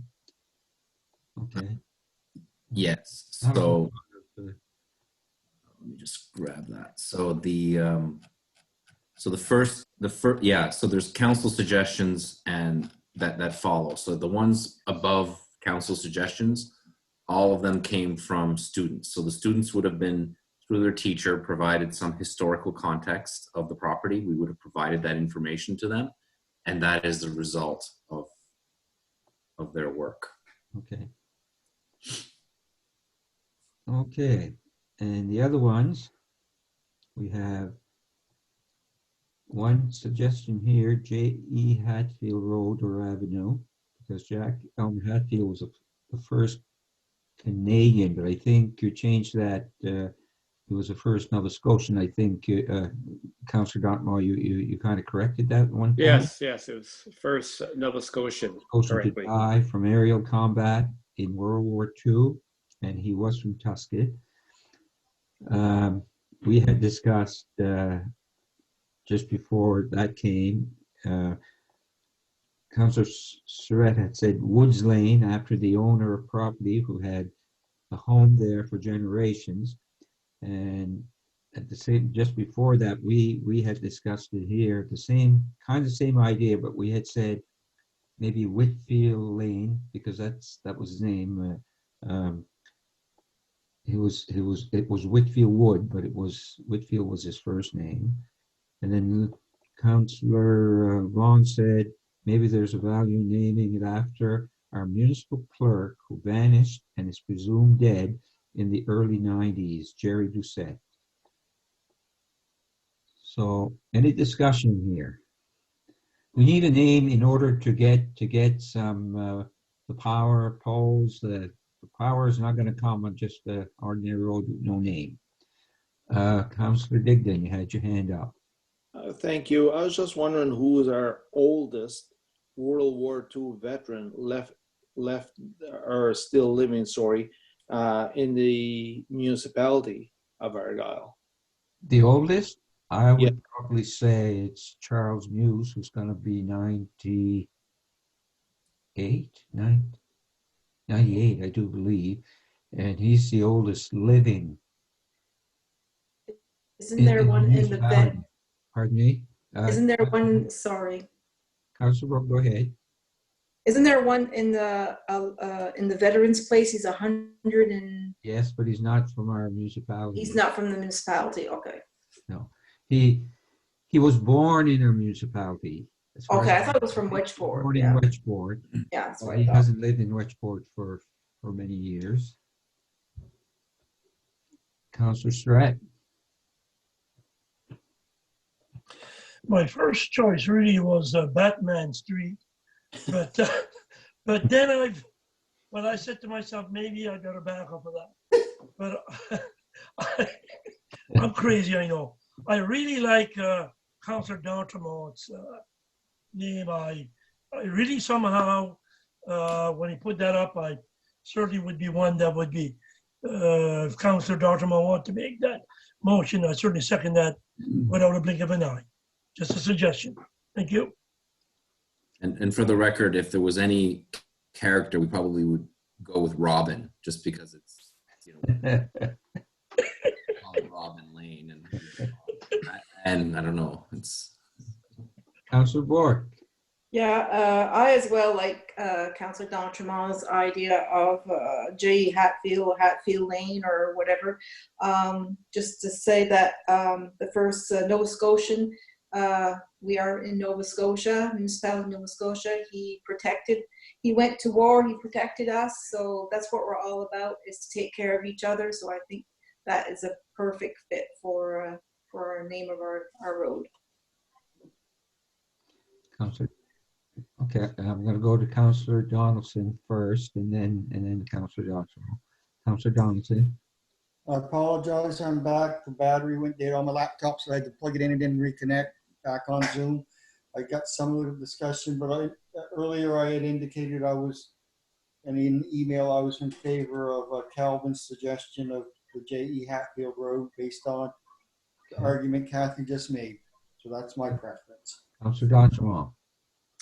All right, so I found the information on Wikipedia. I put Tusket, Wikipedia, and this is what came up. Now, I think we should probably talk to Peter Crowell or whoever our historians to make sure that all the facts are right. This is what I read on Wikipedia, so that's where I got it from. But again, if we so choose that name, I want to make sure we have a background check to make sure that all the facts are right first. Okay. I think that's probably a good idea. We can't, if people want to know why we named it that, and we tell them that story and they know different, it's not going to be. I think we have to make sure that why we chose this name, and we can explain why we chose it, that we have the right information. I agree with that. So in light of that, I can make a recommendation to you, is that you could potentially select multiple names and that the actual decision could be made at your next meeting. I don't think that the decision is on fire. You know, I think that we do want a decision as quickly as we can get it. And if we have to do a special meeting for that, that's fine too. It also allows you to do online engagement, right? You can put 3 names and say, look, we're down to 3, and get input if you choose to do that. In terms of like whether it's a lane or a road or a boulevard, like we'll rely on Alex D'Entremont to tell us exactly what it is, right? Because those all have a specific meaning. So that you could do that. You could choose to go out and say, you know, council has selected the following 3 after we vet them, of course, after we get them, after we confirm the facts associated with each of those names. And we could bring that to a decision. We could vet it and bring it back to you, or we can vet it, go to the community and come back to you. But it would be very short. It would be like, you've got like 3 days, like take a look at it. Yeah. And of course, obviously in that instance, you might get additional suggestions and you might actually like them. So it's not to say that you wouldn't, and I guess it'd be up to you. You could keep your mind open and say, well, if there's other suggestions, maybe we'd include them in the meeting. Or you might say, look, it's these 2, it's these 3. We want to pick between them. Let's go. Right. And I'm going to go back to, you know, my suggestion or Janice's suggestion. It doesn't. I like Councillor Duncan's suggestion as well. Very, very much so. Maybe even a better suggestion than what I had. We were just kind of throwing things and, you know, came up with that. But for sure, I think if we can find the information, I certainly to verify that it's right, I certainly like that name as well, based on, you know, what Councillor Donford said. But that's a good idea. We can do that, and yeah. It's up to council. If you really have decided on the name and you just want to confirm the facts, then that's not a problem. We can do that. Like, and you could probably make that clear if that's what you choose. But I don't think there's any like you said, there's no rush. If we handle this in 2 weeks' time, it's not going to change anything. And maybe you're right. Maybe we should put it out there and just people see. There might be some other names that come up that we haven't thought of, that somebody else has that would make a lot of sense as well. So I'm receiving information from Scott, who has been supporting this meeting the whole time. And even if you don't see him, he's behind the scenes. The information that I'm receiving is Jack Hatfield was killed when he was shot down May 28, 1940. There's a possibility for an 80th, is that 80? 60th anniversary commemoration, 80 anniversary commemoration. It's been 80 years, holy. So it's fascinating that. So again, I'm presuming Scott posting that he's effectively. So to confirm that, obviously we would go to our historians, but it's just confirming that the legitimacy of what Councillor D'Entremont is raising. Councillor D'Entremont. Yeah, and if I remember correctly, I think I'm the one that had mentioned that we should, you know, maybe engage our students to find the name. And when I went through the names, I have to say I was a little disappointed because I wasn't personally going to look for a name because it just didn't feel like it was my place to do it. But I was a little disappointed in the names, and I just kind of, you know, did a little bit of research, and that's where the name came up from. I was, you know, I guess looking back, I wish that one of the kids would have found that, but you know, it was right on Wikipedia, so it wasn't too hard to find. So what's the wish of council? What do you want to do? Do we want to wait? Councillor Donaldson? I think we've gone through this. I think I'm ready to make the decision on the J.E. Hatfield. I mean, it's, from what I see, it seems quite a few councillors, I missed some of it because the power was off, but I like that name, and I like the history behind it. But I'm interested in history, so that probably influences me a little bit. But I don't know if we need to drag this out. It's a little road name. I mean, we can't make this into a major drag on. It's not a real big decision. It's a sign, the name on it. And if it's got history behind it, that's good enough for me. And Are you making a motion? I would rather Councillor D'Entremont did. Actually, I'm not going to make a motion to the name that I came up with. I'll let somebody else do it. Okay. So moved. Second? Moved and seconded. Any more discussion? All in favor? Confident that his information is correct. We're getting confidence that his information is correct, by the way, so that you know, as it's happening, we're getting credible information to support it. Okay, that's good. So if no more discussion, question on the motion, all in favor, signify by raising your hand. Contraminded, carried. By the way, I just have another question. Did we have a prize for whoever came up with the new name? You had to be a student. Did you learn anything tonight? That would qualify you as a student. No comment. Okay, the next item, COVID-19 property tax financing policy. Now, is this the one, Deputy Warden, that you said you might be in conflict? So how are you going to know when to come back? He can hear the discussion. He just can't participate. He can't participate. And that is fine. That is absolutely Exactly. fine. So, CAO, are you going to take this one? Oh, I should. You should. I should. All right. Let me just open the file here. So this one.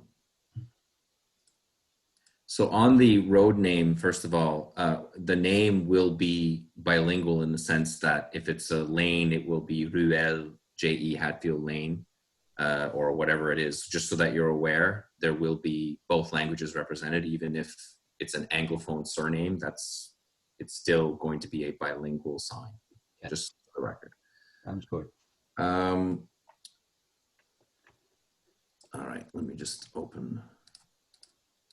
So this policy is, so first of all, you cannot approve it today, and nor should you. So this is a model policy that was developed by the AMA. So the AMA received independent legal advice on this policy. And obviously, if the legal opinion said you couldn't do it, you wouldn't be seeing the policy, clearly. However, it is strongly recommended that we obtain our own legal opinion on whether or not the provisions of sections 111 and 112 of the Municipal Government Act give council the authority to provide this payment of taxes by installments. So first and foremost, this is a discussion piece for you to understand exactly what this is intended to do. And I would strongly encourage a strong read of this. Obviously, you've already read it once, but a strong reread to come back for approval by the end of May. Now, or earlier than the end of May. We may have to do a special meeting to get this done aggressively. So, as you know, the provincial government, I apologize, has allowed a $380 million draw, a loan that municipalities can apply for their portion of. In the calculation of that, our amount that we estimated would be in or around $2 million. That may or may not be the amount that we go to ask for. The amount was influenced by some calculations maybe worst case scenarioing the situation, or maybe not. It was estimating who would have been impacted financially by COVID to the extent that it may force them to not be able to pay their taxes at the deadline, which is July 31st for us.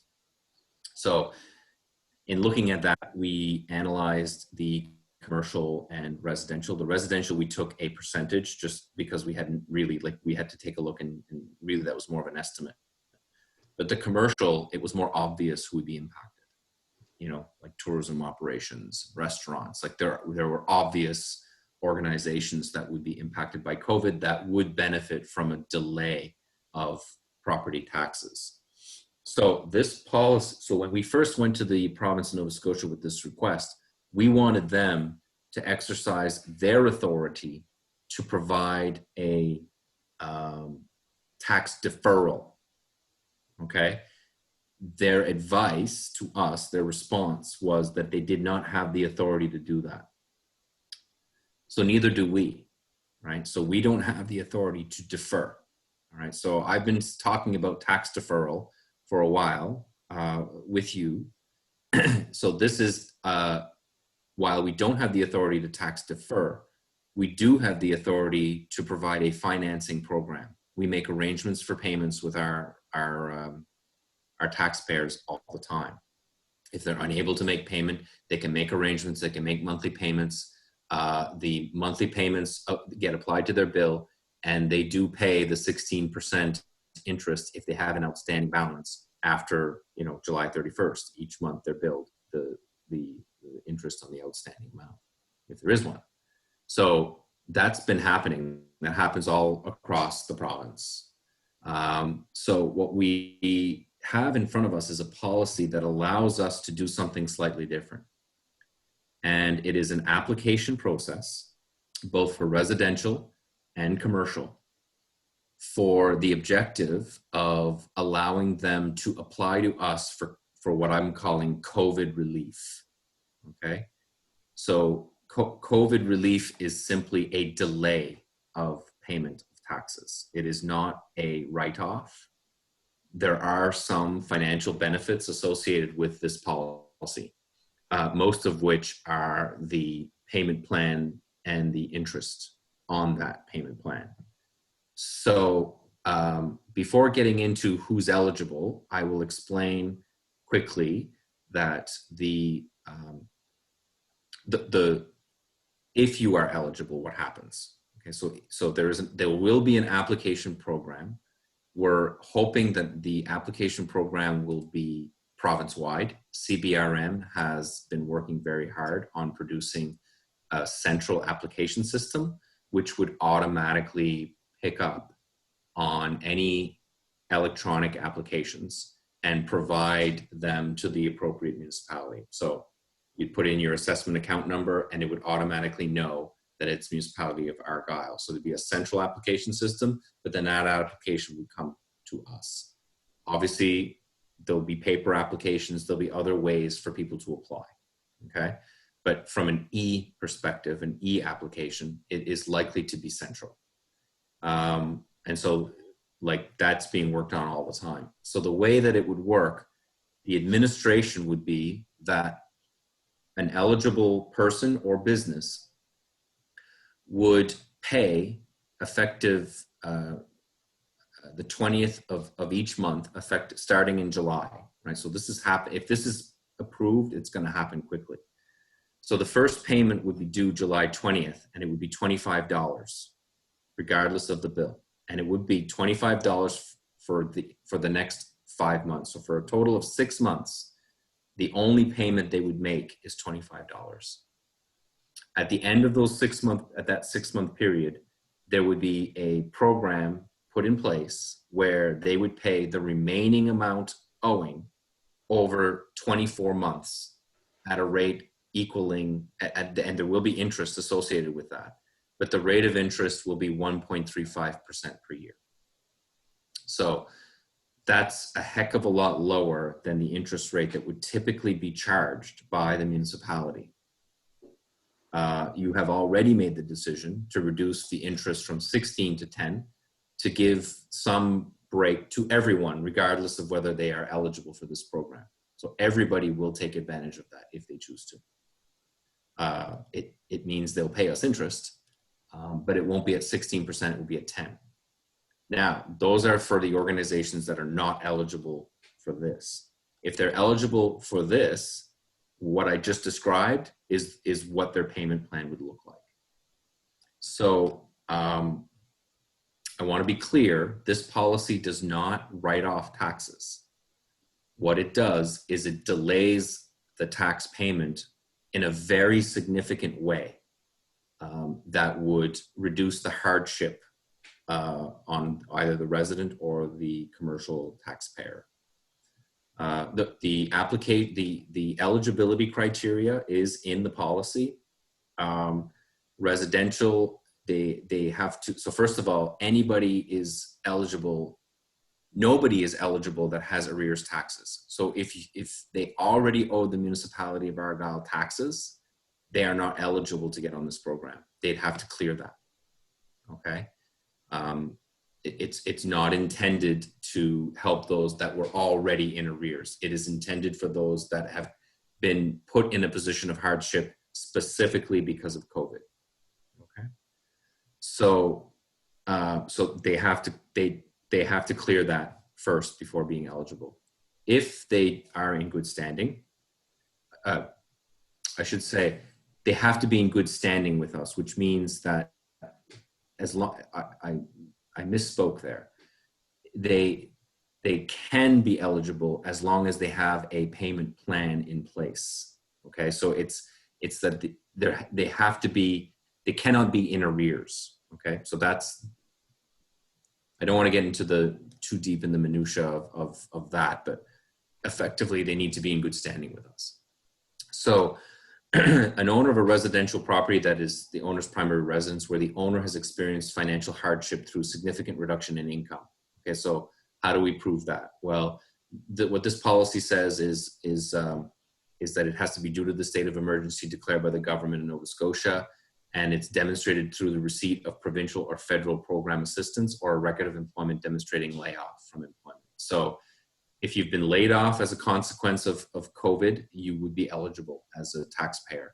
If you've received funding through provincial or federal program assistance, you would be eligible for this, okay?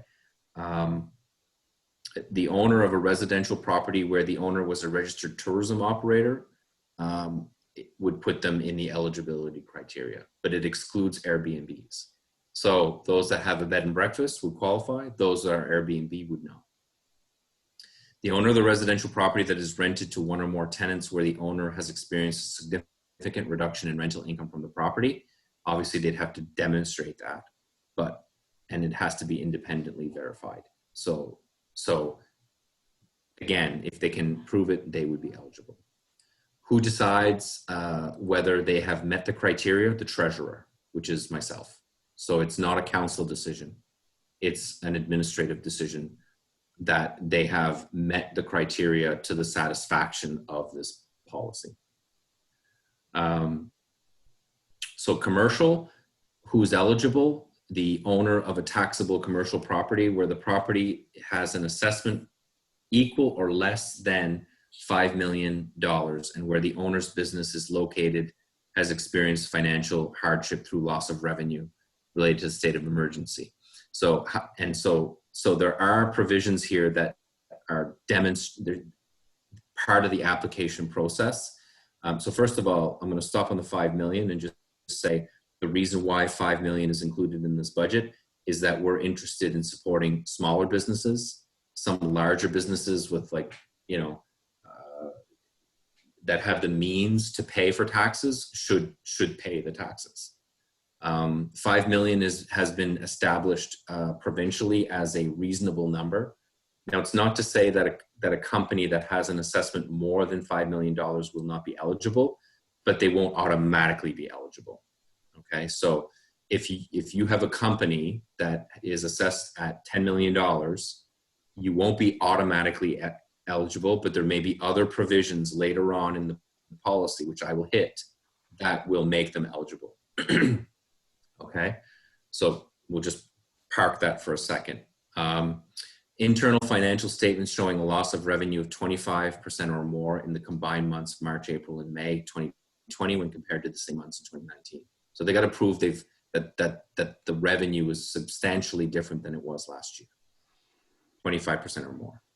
Proof that your business was forcibly closed during the state of emergency during part or all the months listed above. I mean, restaurants would fall into that. Restaurants that own their own property would fall into that, right? Because they were forcibly closed. Proof of eligibility of a form of COVID relief. So those, they don't have to do all three. They can do one of the three and that would put them eligible. Okay.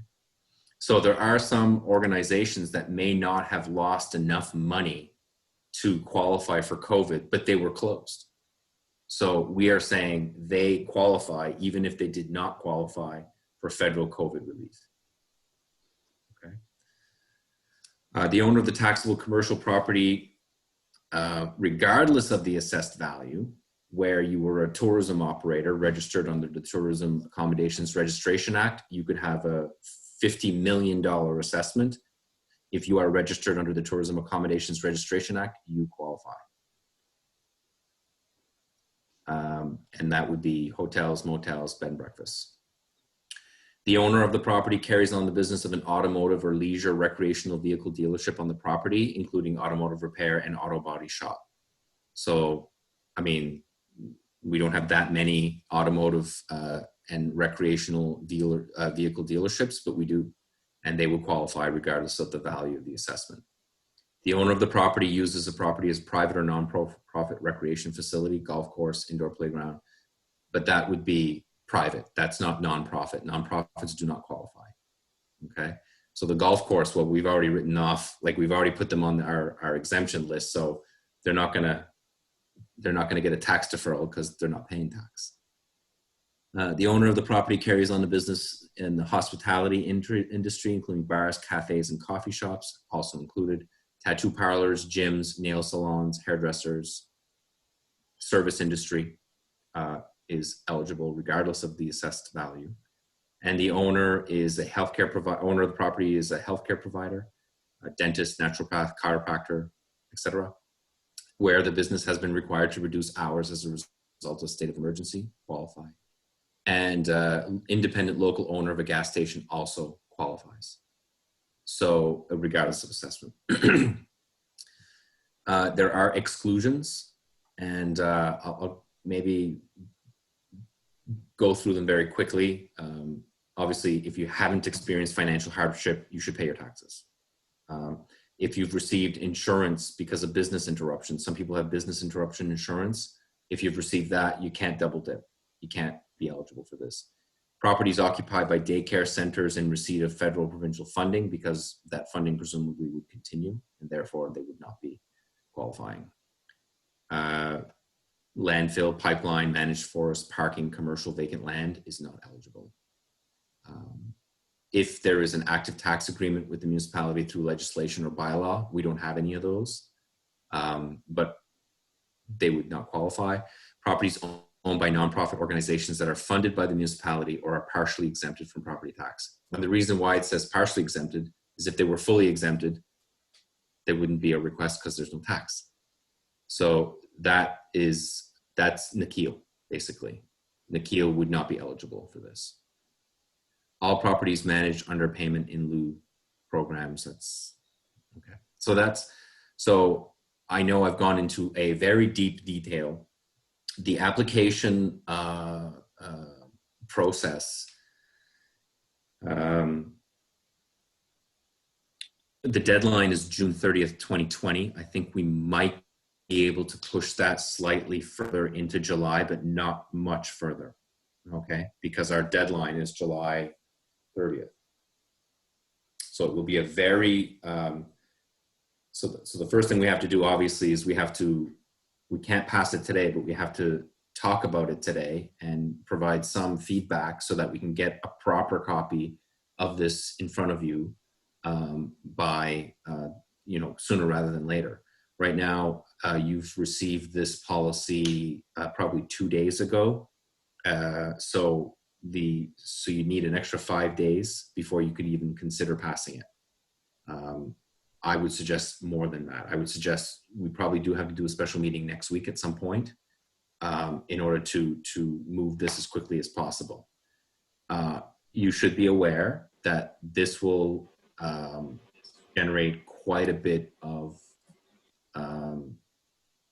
work for us administratively. So we are aware of that. Like, we know it's going to take a little bit more resources. We're not planning on hiring more people to do this, but we may allocate work accordingly to make this work. So it will, and it's not just receiving the application, it's determining whether they're eligible and then setting up a payment plan and managing those payment plans for 24 months, right? So it's an ongoing process. It's obviously, it's a downside of this, but if we're going to help people, that's the cost of helping people. You got to do things differently, right? So, we're just, from an admin standpoint, we're all concerned about how much work it might be, but, committed to making sure that it works. We will have a lot of resources provincially to support us on this. And there may even be technology, there may even be software that we could tap into that could make this easier. So we're going to have, like, a lot of people are considering this policy across the province. You don't have to pass this policy.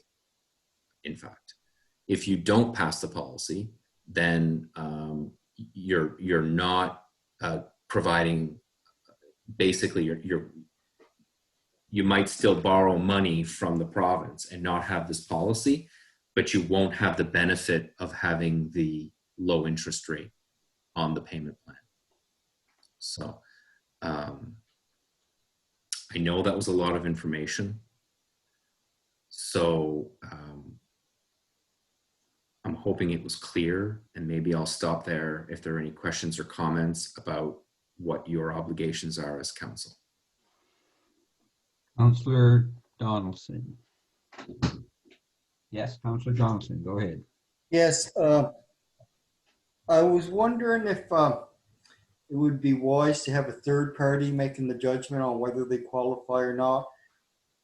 What I'm thinking, if somebody feels they should qualify and you rule that they don't qualify, you know who they're going to come see, their local council. Now, how are we going to deal with that?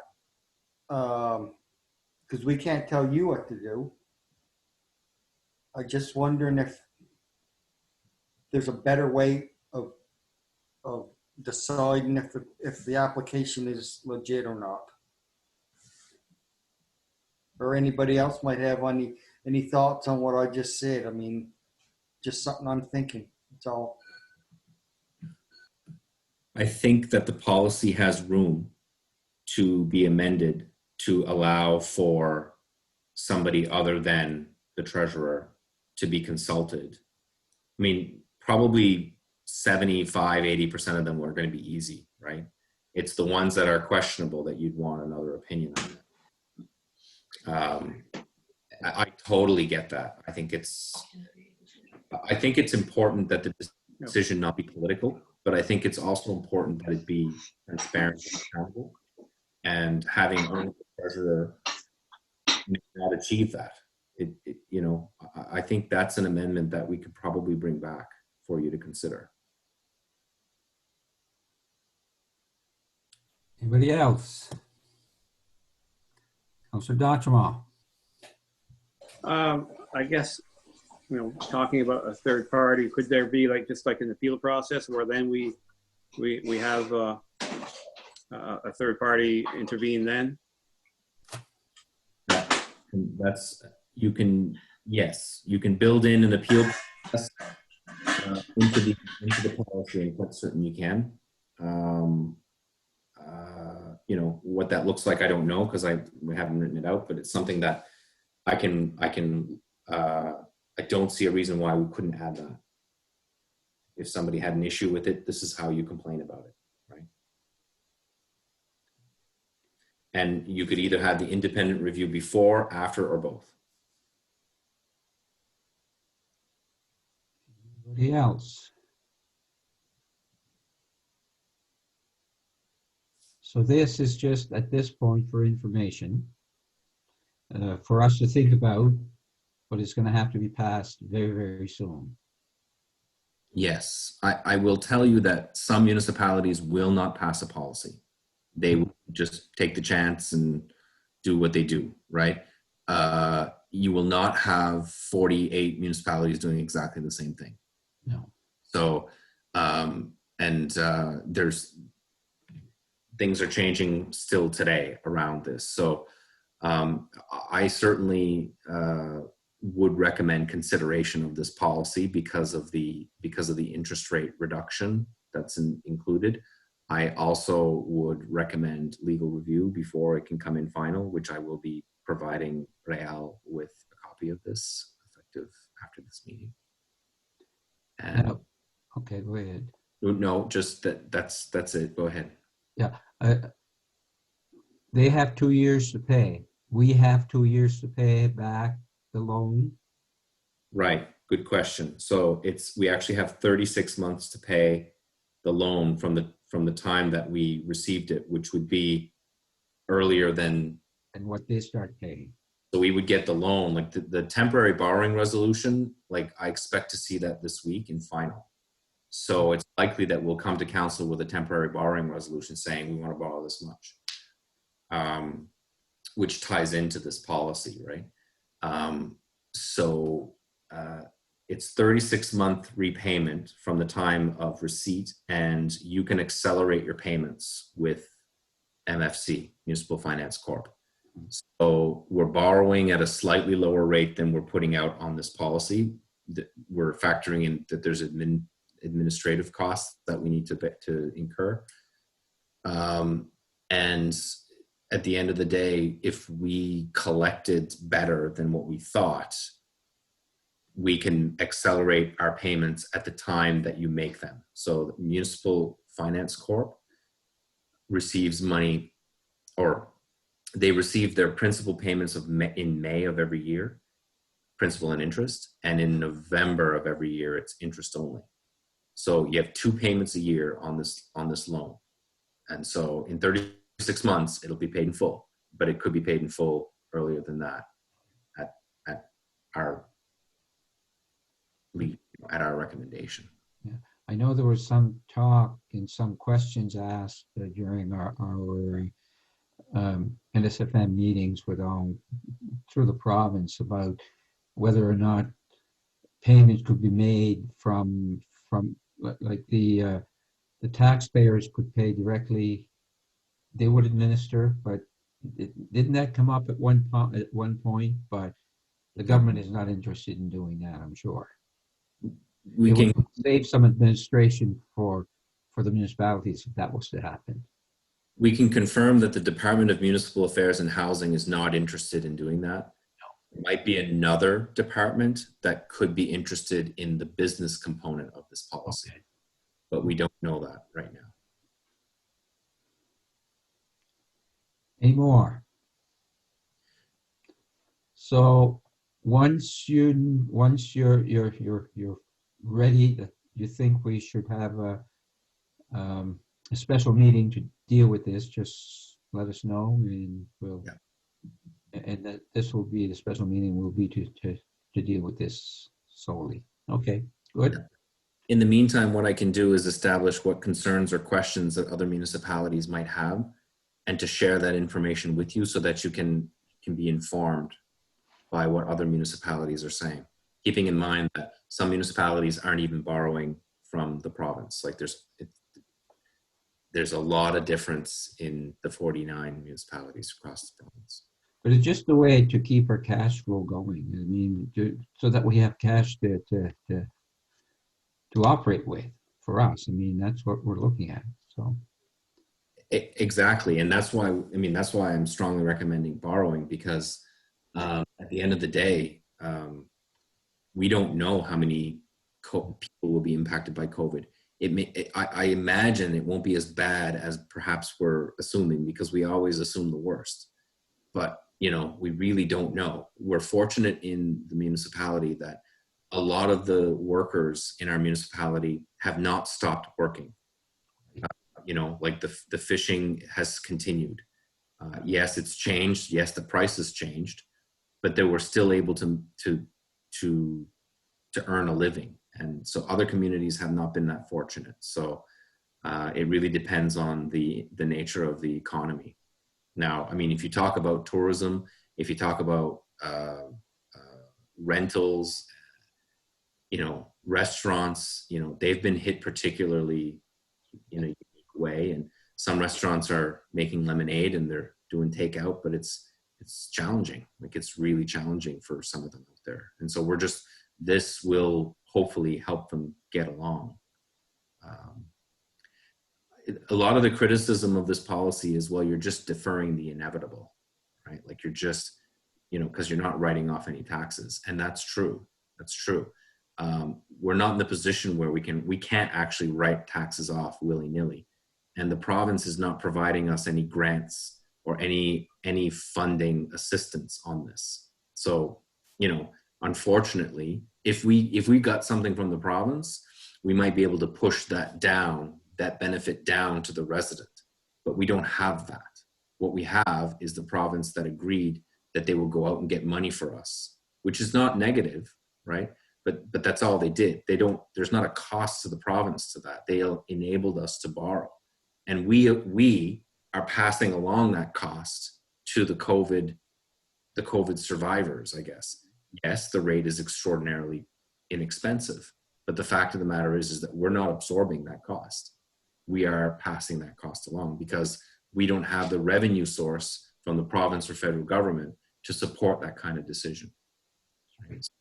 So there may be other things that come in the future. I can tell you there was a lot of conversation around the table around mandatory contributions, education, housing, corrections. Like, why did they not change? You know, were there savings there provincially that are not being passed on to us as municipalities? I don't think there were significant savings, but the fact remains that discussion is ongoing. Okay. Anybody else?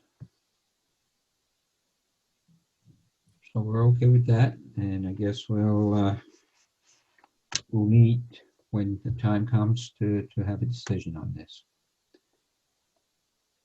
Okay, we'll continue.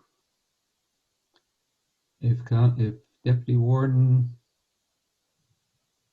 can come in again.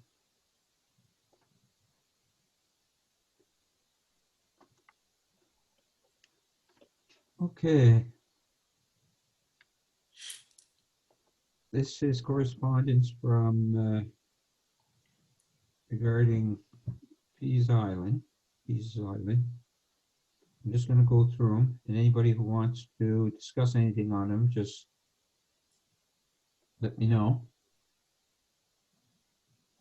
The other one is waste check. Councillor Digdon. Thank you. The only thing I'd like to say about the waste check, and I believe our deputy warden sits on that committee as well, is to thank Waste Check and the recycling station for opening back up here. I know they're open on Saturdays from 9 until 3, I believe it is. It started last Saturday, but there's a lot of people that's very appreciative of it and has been using that to get rid of. Like they say, they've had a lot of time to do some cleaning here the past couple of months, so thank them for opening, that's all. Anybody else? Anything on that one? Next one is Internet for Nova Scotia. Is that was an update, I guess. Does that mean that we're going to see the next phase come out a little sooner than what we had thought, or are we still kind of just waiting and to see what's going to happen, I guess? I think the second phase of funding, I think they're speeding up some of the work that they already agreed that they were going to do. But the second funding is only going to be put out in August of this year. Okay. So I don't know that it's sped up any potential project in Argyle, except for the ones that the CRTC like the recent CRTC application, that's separate from develop. So the ones that you approved, the letter of support along with the funding, is not that. It's CRTC federal. Okay. So there's no comments. Next one, financial requests. There's none at this point. We'll probably have a few at the next meeting that are sitting there in the files. Agenda topics for next meeting, notice of motion. Councillor Bork. Yeah, it's just for future meetings. Since this COVID, I've noticed that the tracks here, the rails to trails, has been used more and more often. And it's a big asset, I think, to the community, and it touches the whole municipality of Argyle. So I was just wondering if we could someday discuss, I don't know when, but maybe putting maybe a little bit more money into our trails, especially the rails to trails, because there is areas there that is quite bad. Even in East Pubnico, we have a lot of bad spots. So it's just, I was talking to Ron Day, and of course, finances is not always there. It takes a lot of money to fix the trails. And anyway, it's just a topic to talk in the future. Okay. Anything else? We have no in camera. Question period. Do we, oh, I'm sorry, Councillor Surratt. I'd just like to bring out to council and maybe to our CAO for another meeting that I've been brought to the attention from the Muros Hill Hubbard's Point Fire Department that there's been a lot of complaints about the water holes, the fire water holes, and that this has been in the discussion for a while. Nothing has happened, although there's been some talk on it and some pricing. What they were wondering on is if there could be price some signs and put signs up, danger, you know, after all, we're liable. You know, the municipality is liable for these fire holes. And where there's been a lot of kids that have been not going to school and that, then the fire chief told me, he said, they've had a lot of complaints from parents. Kids were hanging around some of these fire holes, so even if we could have signs put up there. So maybe if staff could look at that, maybe get pricing signs and even having signs, because again, nothing is moving on the other end. And that was brought out 2-3 years ago. So if that could be done, I appreciate it. Thank you. Yes, I've Deputy Warden, I've received that request as well, and I've already sent an email to the CAO and to Director of Public Works, and I received. I'm looking for the response that I got, but it is being looked at. I can't find my email. Maybe you're right here.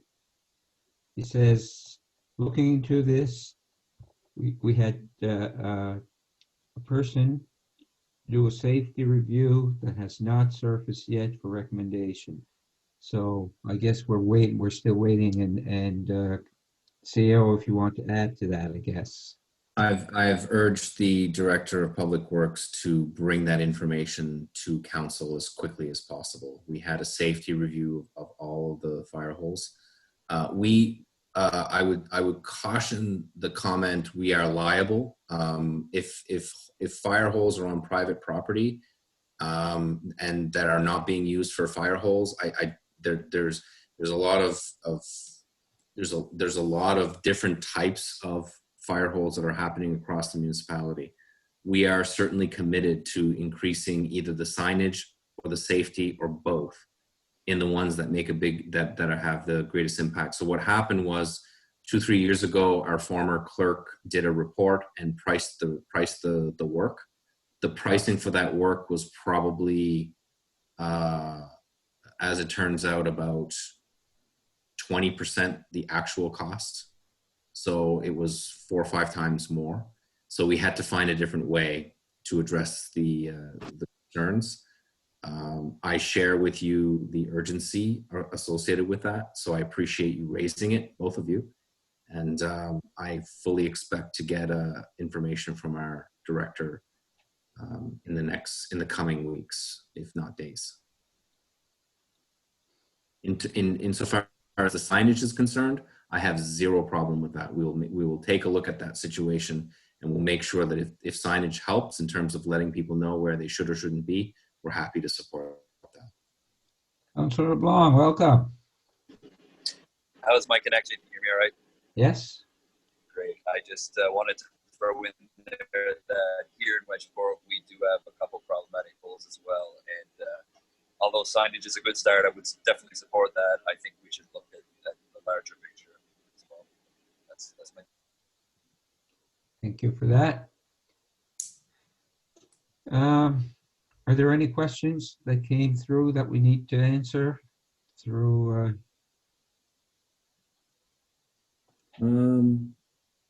No, nothing that I haven't already raised. Okay. So I guess we're at number 13. Adjournment is in order. Move we adjourn. So moved. So moved. Okay, we're adjourned. Thank you very much, everyone. That was a pretty good meeting. Information in that.